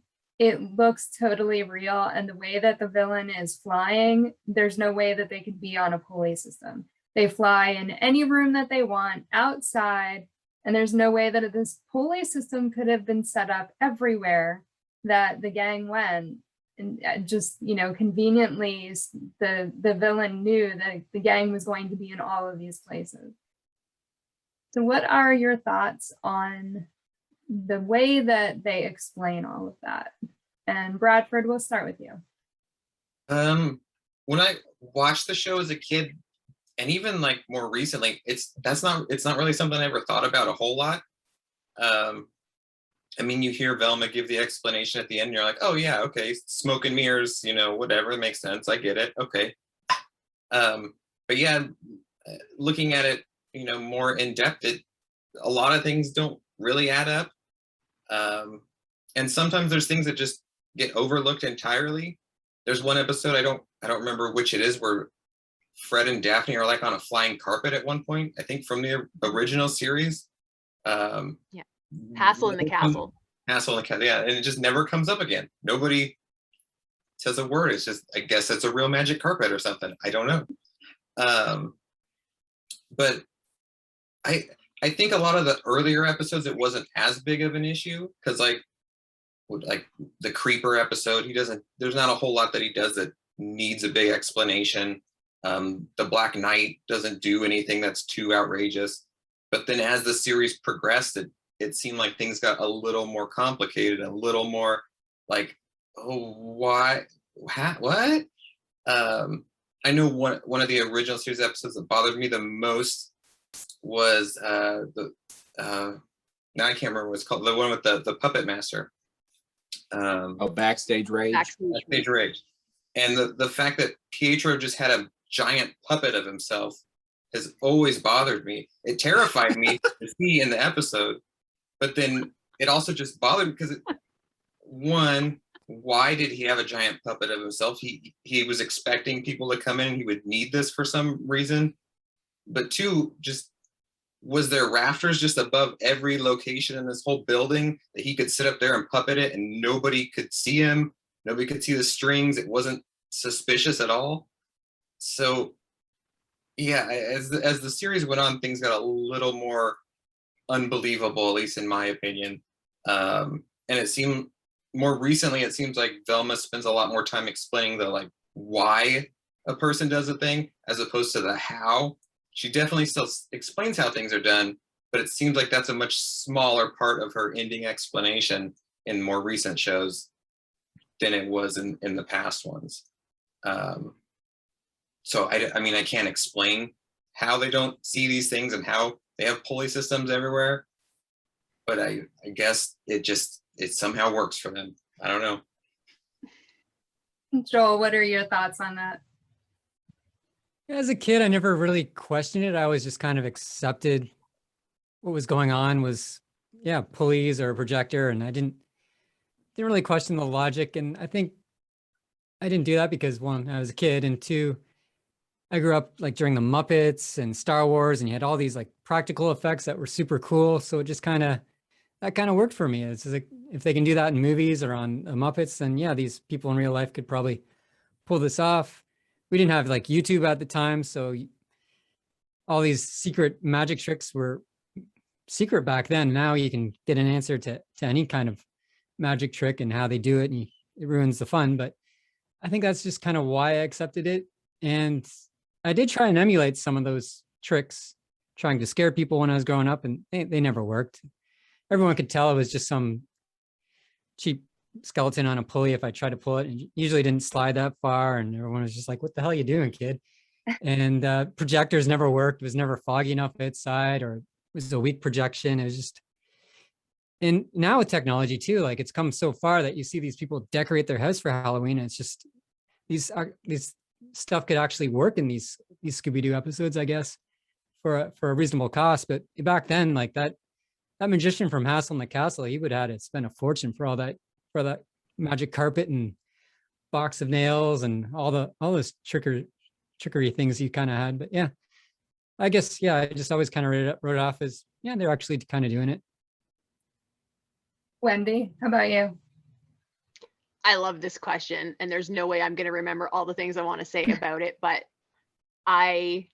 because I love at the end when they do explain how things are done, because I feel like that shows that the writers really put some thought in. I mean, I understand, again, there is some suspension of disbelief, but for the most part, their explanations make sense. Okay, they are not just a bunch of random words thrown together and thinking that, oh, kids are dumb, they're not going to know the difference. Like, no, they did put some thought into what happens in the episode, and to make sure that the explanation is plausible to some degree of believability. I love Hassel in the Castle. That was one of the examples that I was going to give. And of course, we can technically explain the magic carpet because Bluestone the Great was a magician. So he's got all of his magician's equipment in the basement, which I love that we get to see it too, you know? And when I was younger, I was never somebody that was into magic. Like, it just wasn't something that I was interested in until I saw Chris Angel. And I will admit, if Chris Angel put out a new special on TV next week, I would be the first one in line to watch it. Like, I love watching him do magic. Magic in general still doesn't do anything for me, but he is such a performer, and some of the stuff he does is so amazing. And of course, when it comes to magic, the whole point is that you don't know how it's done, because when you know, it ruins all the fun. It ruins the illusion. So I can look at modern day magicians like Chris Angel, and I could absolutely see how some of the stuff that they pulled in Scooby-Doo could actually be plausible. Regular human people doing or creating illusions that seem impossible, but they're doing them. There is a logical explanation. I'm not privy to it. I don't know how there were a few. I think Chris Angel did a show where he did explain some of his tricks, right? Not all of them, but some of the more basic ones. So obviously, if he's doing the trick, it is a trick. That was another thing I loved about him, is that he would tell people like it's a trick. Okay, it might be amazing, but I don't have superpowers. It's a trick. It's an illusion. I am doing this. There's a logical explanation. I'm not going to tell you what it is, but it exists because I'm making it happen. So the villains, like, they're really committed in Scooby-Doo. And when you think about it, maybe not all of them, but in a large portion of the actual like crimes that are happening, or whatever it is the villain is doing, these are long term. Bluestone is at the castle and he's looking for the Vasquez treasure. People spend years of their lives looking for like pirate treasure, like in the real world. There's a show called Search for Oak Island. These are literal treasure hunters spending millions of dollars and years of their lives digging up an island looking for treasure. So people like this actually exist. And so you figure, if you're setting up an operation, here's your goal. I'm going to find this treasure. It's somewhere in the castle or on the island grounds. You're probably going to do a little bit of recon. You're going to consider, what would I do if someone came to the island and started snooping around? Like, you're going to have a plan in place to keep people away, because you're going to be there potentially for quite some time looking for what you're trying to find. So I really don't have any problem believing that in a lot of these Scooby mysteries that the villains have taken the time to set up pulleys and wires and lighting and all of these crazy things, because they're in it for the long term. This is a long-term heist. You figure even something as simple as a bank robbery, where 5 minutes in and out and you're done and that's the end of it. These people spend weeks, months of research staking something out. People that rob houses, most successful criminals are not just wandering around the street at night being like, man, let's try that house tonight. They're like, no, they're casing the joint. They're casing the neighborhood. Which house am I going to have the most potential success at? They're not going to take unnecessary risks. So the villains in Scooby-Doo, when they're trying to pull a big heist, it's usually not just something petty and small. It's a big deal. So of course, I think that they're going to put in whatever they think that they need in order to get away with what they're trying to do. So I don't think that that's anything that's like illogical at all. I mean, I would expect, like, I kind of appreciate in Scooby-Doo that we don't get dumb villains. The guys that are solving the mystery are very, very clever. They're just teenagers, but my goodness, look at all of the things that they can do. If you go back and you watch some episodes of Where Are You and you pay attention to the things that the gang do, they can do things that most adults can't do. Like, they have all of this random knowledge for how to fix this or how to put that together. If you do this and this and you put them together, you get this. And they just know these things. And I think that's wonderful, because I think it inspires kids like, well, I want to know how to randomly just do this stuff. If I was in a crazy situation, like, I would want to know how to get out of it, how to make myself something that would help. Freddy takes all of these random objects and makes a trap. Now, it's like, I never played it, but I remember the commercial for it. There was a board game called Mousetrap. in like the 90s and stuff. It may have been like a re-release of it. It might have been around in the 70s and stuff, but you know, and it's all these little things and or like dominoes and you flick one and they all fall down, you know, like that stuff. You can actually do things like that. And I love that we get not dumb teenagers, but we get teenagers that are very adept at a lot of things, but also the villains are not stupid either. They're not dumb villains. They are very clever. It is very much like intellect versus intellect with a bunch of silly stuff thrown in the middle, and it makes for such a like a perfect cartoon. Obviously, we're sitting here 52 years later and we're talking about it. Something that Joel said made me think of this. So in my studio, I actually have posters on the ceiling. Like the whole ceiling is covered in posters. And I always find it kind of funny how some days I'll be sitting and painting for a while and I'll like lean back in my chair, but I'll lean all the way back so that I'm looking up. And I kid you not, after having that studio for 15 years, and a lot of the posters have been there that long, I am still 100% of the time surprised when I look up and I remember that there's stuff all over the ceiling. It's not even a particularly high ceiling, but when I walk into that room, I am not looking up.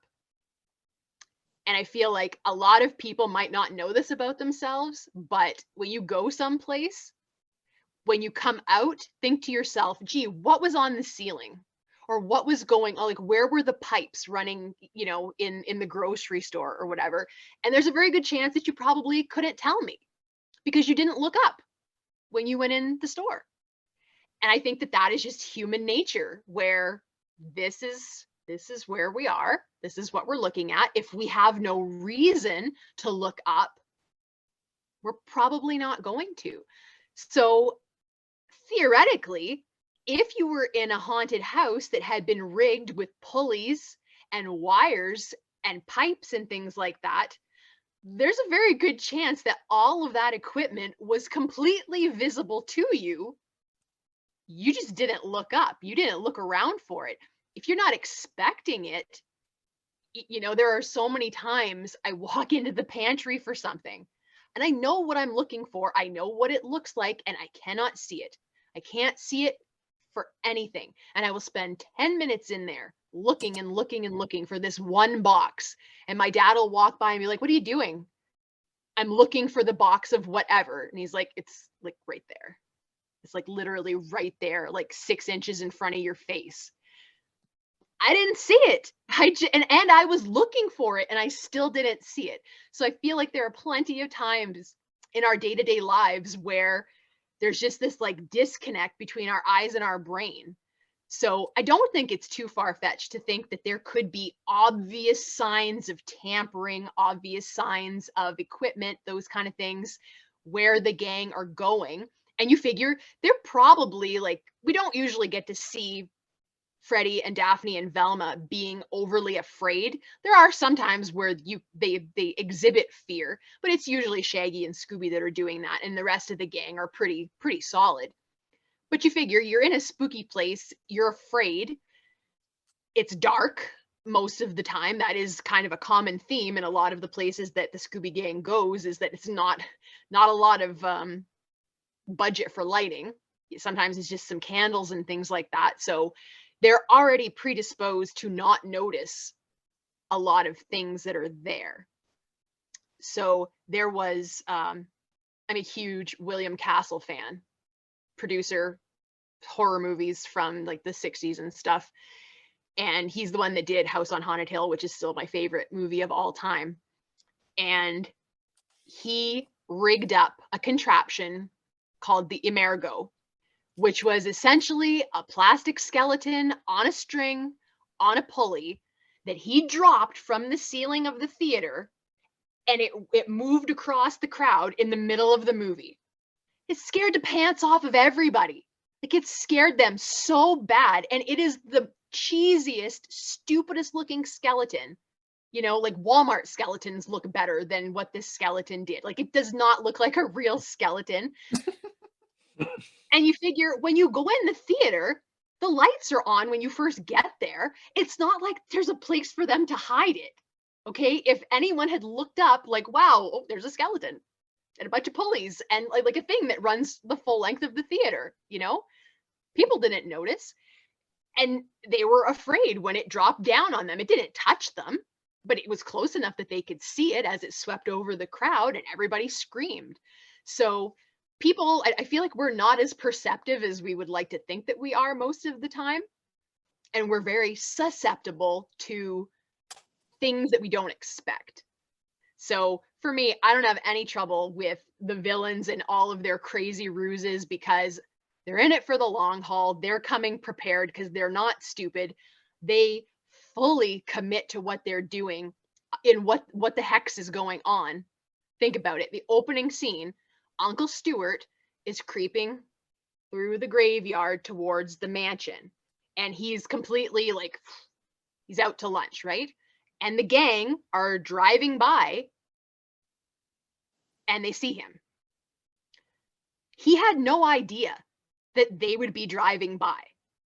He had no idea that anyone was going to see him walking from the house to the mansion. He committed to that in case someone saw him. You know what I mean? He didn't just like throw on his coat and his hat and like nothing's going on over to the museum. He was like, no, I need to sell this. So someone might see me in the middle of the night creeping through the cemetery. Like, who's driving by the cemetery in the middle of the night? I don't know. He was so committed to that he was in character, and off he went. And sure enough, Scooby Gang saw him. You know, now he was, of course, ready at the mansion. I'm sure that if no one had seen him, it wouldn't have changed anything that he did. He'd put his makeup on and wait for Sharon and her father to come find him, you know, or he'd go back to the house or whatever. But like, that shows commitment, guys. There's commitment on his part that he is like, I'm doing this. There is no going back. Whatever I have to do, I'm committed. So I think the villains deserve a round of applause for how they do things. I don't have a problem thinking that it's logical. Like, I don't know. I love it. I love what the villains do. Like, I don't love the villains, but I love how they go about doing things, because like, props to them. Props to them. I do have a tendency to look up, and the reason I do is because that's where the spiders come from in the shower. Okay. When I'm in the shower and I ever see a spider, they are coming down from their web. So I always look up. Always. Well, that makes sense. If that's happening to you, that makes sense. Cameron, what are your thoughts on the wires, projectors, and things that the villains use? You know, I never really thought about it, to be honest with you, until you brought this topic up. I would have to say I'm impressed by all the villains in Scooby-Doo. I mean, they put so much effort into, making everything look real, like, and one thing I thought was kind of funny was when that Scoob movie came out in 2020, they had it where that ghost was flying around the mansion. Well, Fred, Daphne, and Velma ran up there, and Daphne goes, "Look, Fred," and it was like a little remote control thing on the ceiling, and there was a string attached. And I thought it was kind of like a little parody thing to all, like, all the originals.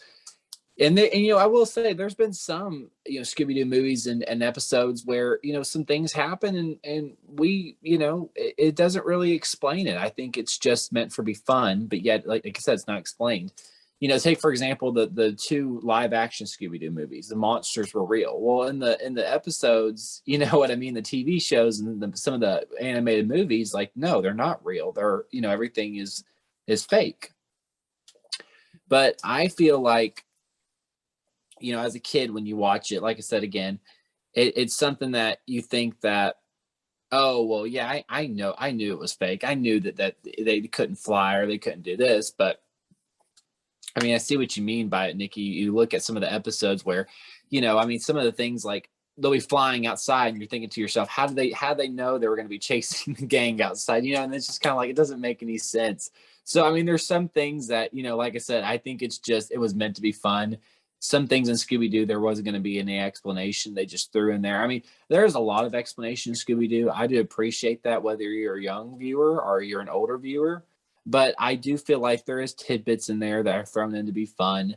It doesn't make any sense, but like I said, I feel like these villains that put together these illusions, so to say, kind of like how we were talking about a little bit ago about magicians. It's an illusion. It's just that's all it is. It's an illusion to the gang. It may not look the best or anything, but you think about it. I mean, it could have been just smoke, smoke in the air, and it could have been covering up where in the top where it had the string pulling them, or what I mean, or maybe they roped up something during the mystery while the gang were trying to figure something out. They roped something up so they could fly outside and make it look more believable. I don't know, but I just feel like it's cool, and I will say it's cool to see.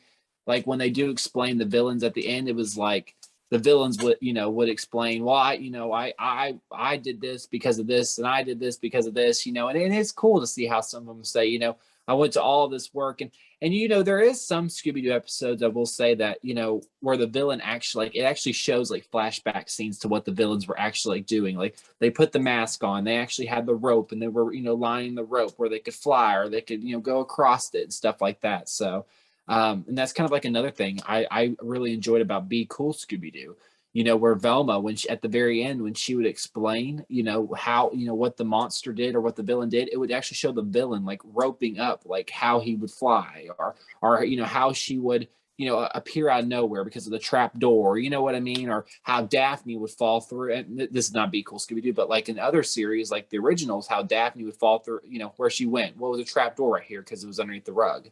And, I haven't heard anybody bring it up, but it's funny. You watch, and of course, as kids, we're like, oh, where's the where's the door at, and then if you watch the older, like, series, it's like, it'll be like, which book are they going to pull? And all these books look the same. And there's like this big old giant animated book. And then the rest of the books, and you're like, as a kid, you're like, oh my God, I wonder which book. And then as you get older, I'm like, oh my God, it's that book. Like, really? Do we have to make it that animated?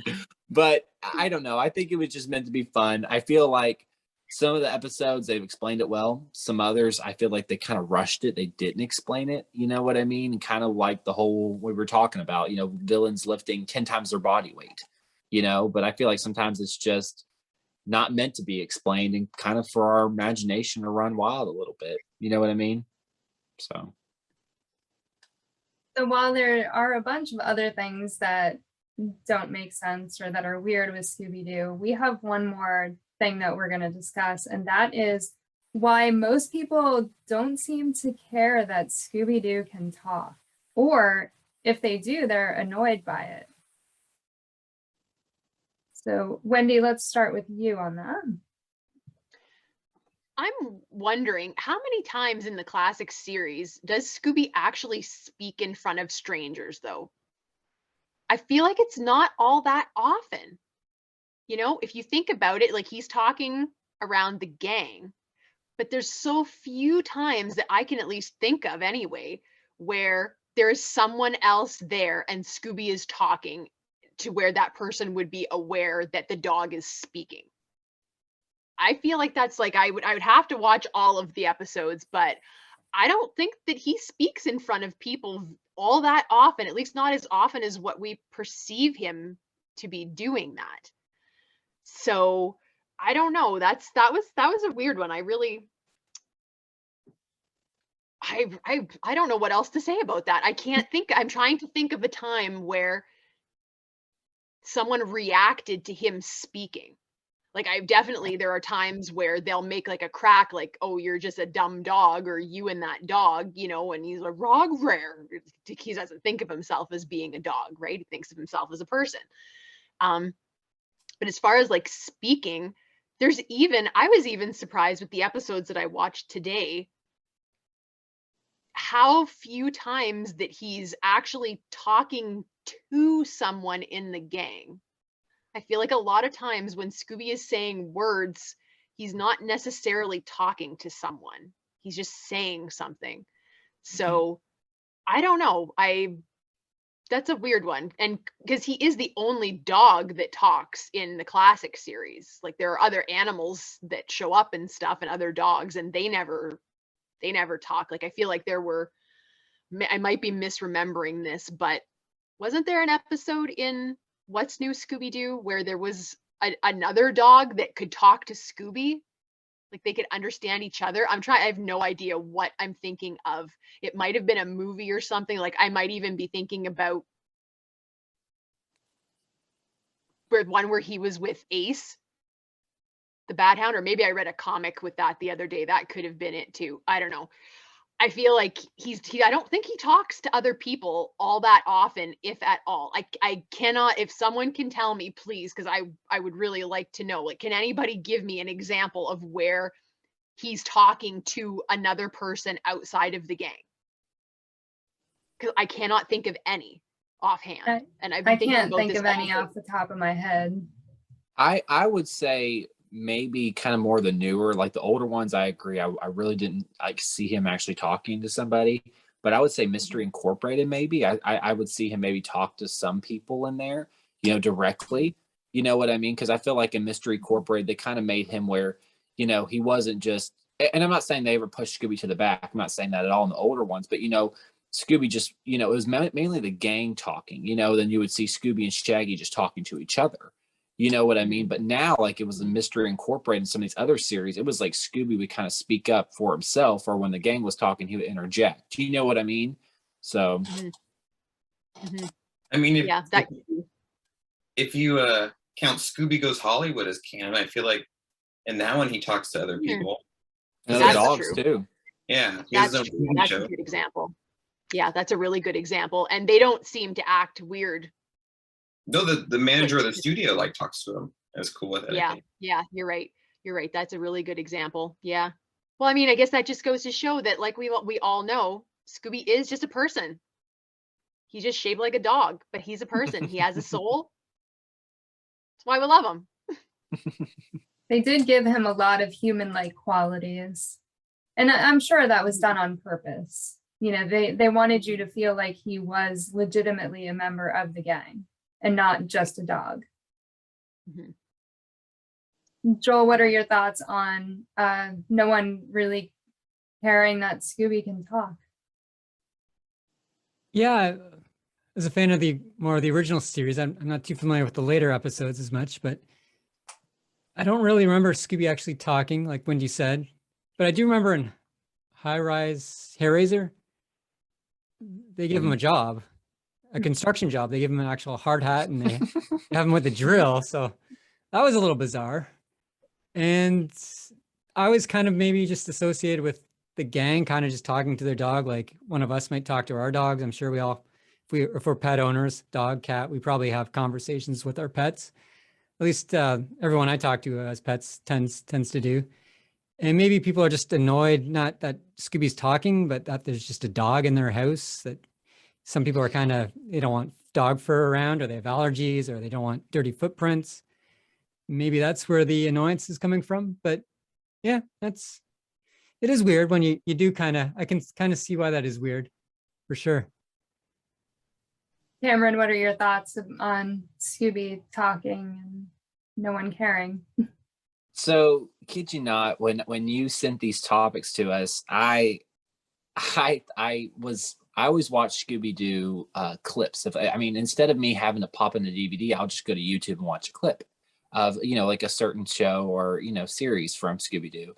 And as I was scrolling and looking at, you know, different videos for Scooby-Doo, there's a video going around, or there's people going around saying Scooby-Doo was an alien because he could talk. I think that's the stupidest theory I've ever heard in my whole entire life. And I've never disliked a video in the history of YouTube, but I made an effort to go onto that person's channel and to give them a dislike. I was like, you deserve a dislike, dude. You know, I honestly think that, you know, like I said, I don't think Scooby was really, like you said, Nikki, I don't think he was meant to be a dog. I mean, I know he's a dog, but I think he was meant to show he's just like a human, you know, and kind of like what Wendy said, he is a human because he is a member of the gang. He's not, it's not, and I hear this a lot. I hear it's just the gangs consistently, maybe, you know, the gang's really just 4 kids and they have a dog and a van. No, it's the gang is 5 members. You know, Scooby is a full-fledged member.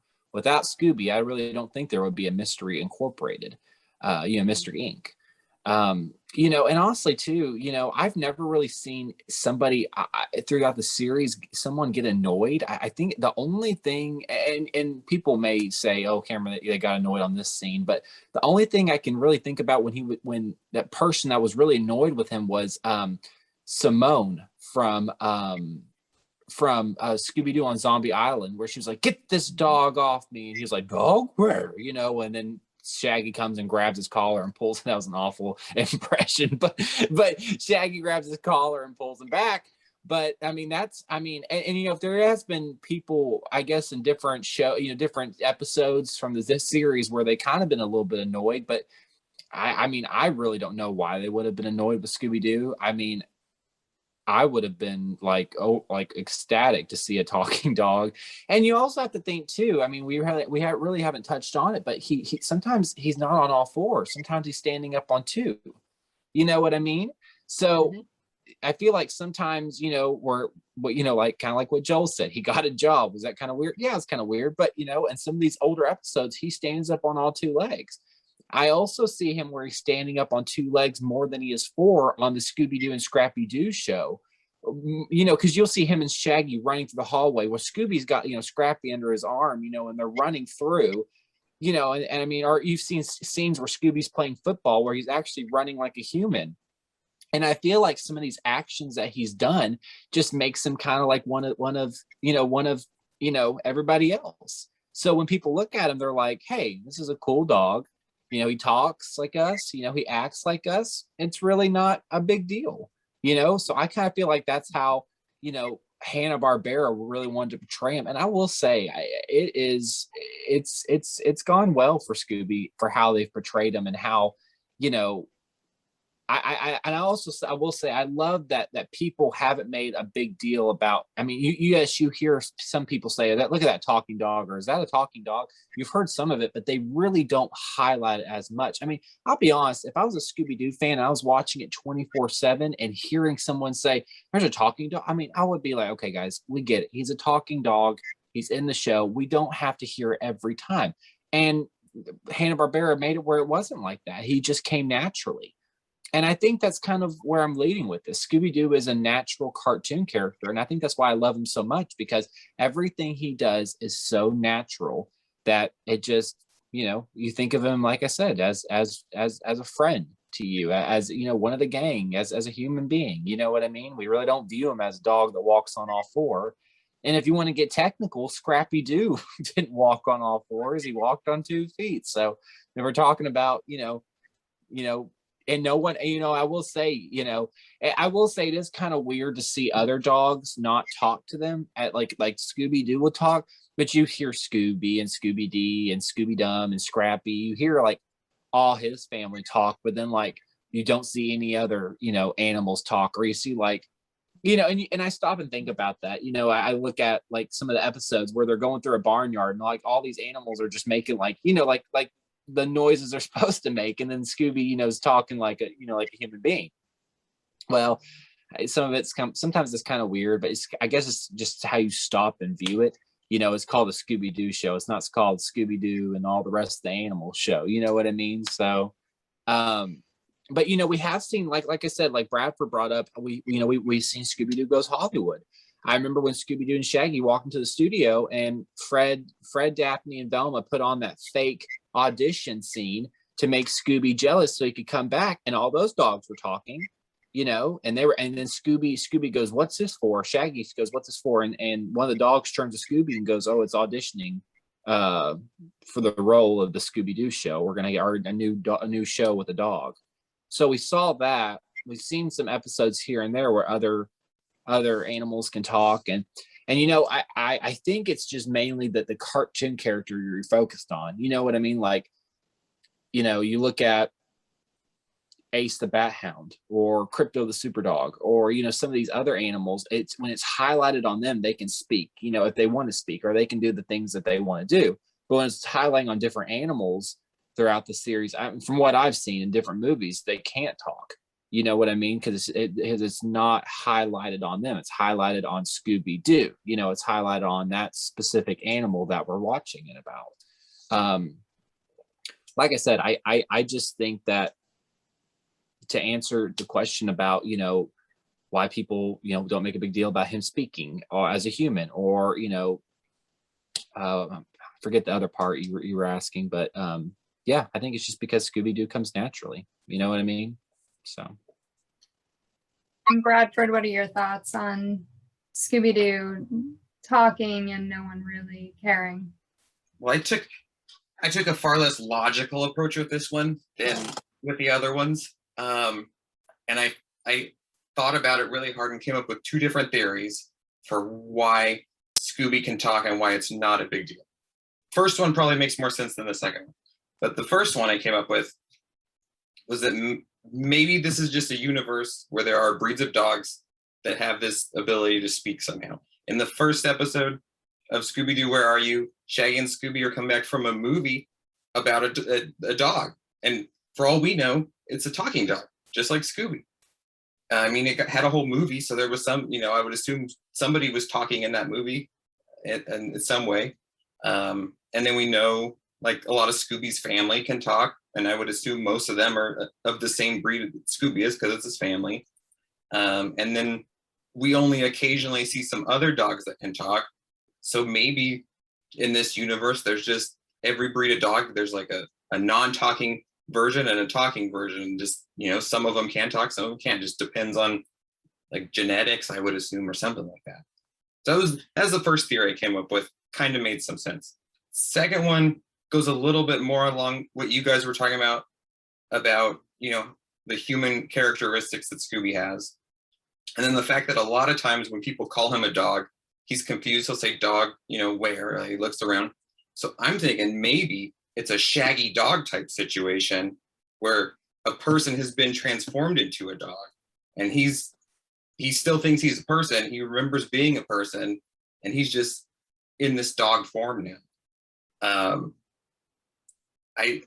It's harder to explain why his family and other dogs can talk in that situation, unless there's multiple Shaggy dog situations going on at once. But that was the second theory that I came up with for any possible explanation for why Scooby could talk. I know in a lot of the earlier episodes, though, he doesn't talk quite as much as he does now. I feel like a lot of the early episodes, we didn't see him talk quite as much. So it was more believable in that sense, I guess, because it wasn't like he's not saying full sentences and stuff. But yeah, as much as I thought about it, the only two possible theories I could come up with were those two as to why he could do it at all. Does anybody have anything else that they would like to discuss, or anything that they want to say? It is interesting how Scooby can obviously speak English, but there are some times where he will bark. Mm-hmm. And whether it's barking and the gang hears him, or I'm trying to think, is it, oh, this is awful. My titles for episodes have like vacated my brain. The one with the creeper. Jeepers, it's the creeper. Jeepers, Wow, it's the how creeper. like the most obvious title for that. Is that the one where he meets the little chick in the barnyard? Yeah. And the chick starts like following him around, and he's barking to the chick enough that the chick starts barking back to him. And at some point they seem to be communicating with barks. So I think that's interesting how if nothing else, that proves that Scooby is like the equivalent of a human being that can speak more than one language perfectly fluently. You know?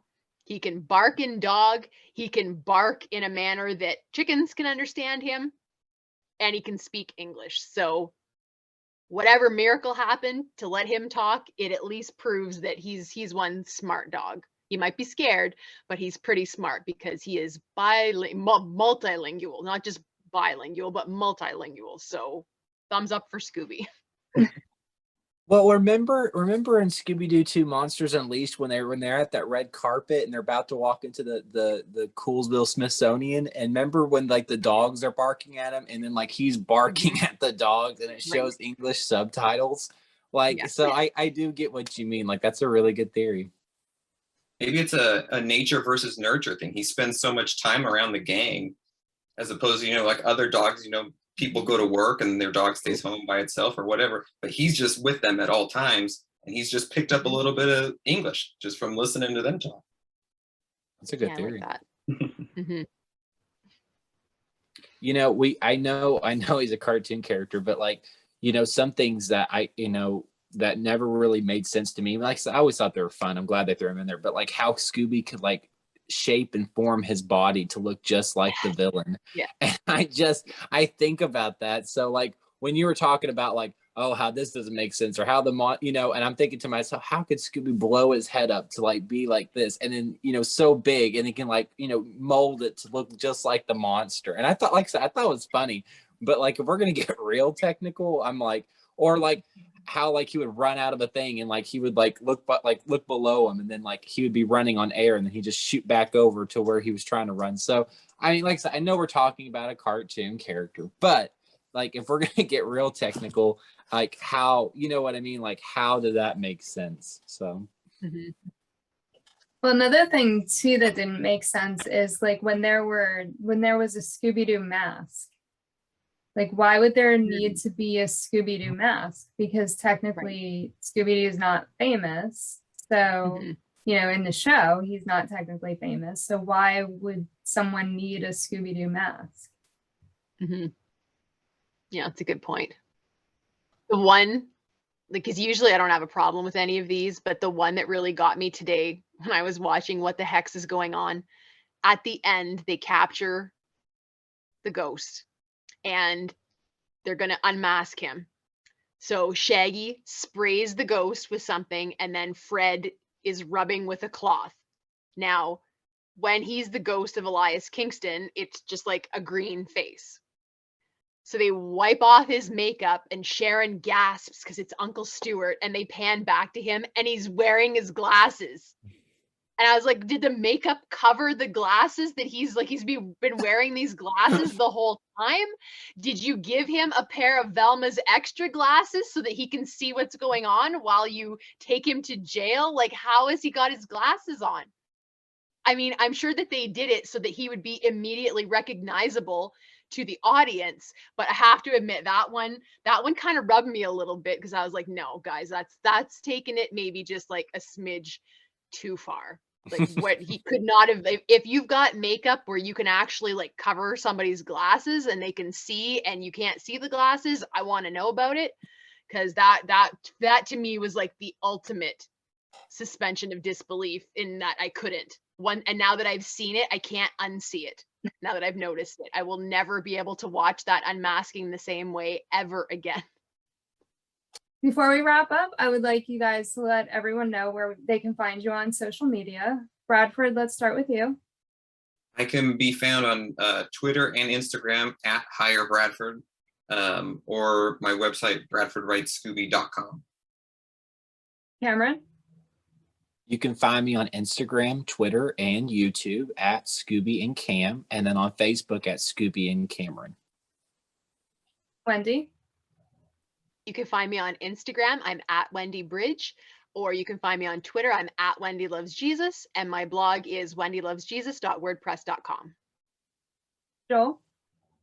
Yeah, you can find me on YouTube. Just search for Planet Scooby, or I have a website called planet-scooby.com. And I'm Nikki Blake from ScoobyAddicts.com. Thank you all for joining me, and thank everyone for joining us for another Scooby Panel. Thank you for tuning in to another Scooby Panel. I'm Nikki Blake from ScoobyAddicts.com. If you like these panels, please subscribe to my channel for more great discussions. A very special thank you to writer and Scooby collector Bradford Smith, Joel from Planet Scooby, artist, blogger, and Scooby collector Wendy Bridge, and Cameron Bates from Scooby-Doo and Cameron Too. Scooby and Shaggy were voiced by Scott Innes. Check out Scott's website, onescottshop.com. Scooby Panel is available in podcast form on most podcast platforms, or as a web series on YouTube. If you would like to support the Scooby Panel, please go to support.scoobiaddicts.com. Scooby Addicts art by Will Davenport, video editing by Nikki Blake, music composed and performed by Bovine Nightmares. Please join us next time for our discussion on the scariest villains of Scooby-Doo.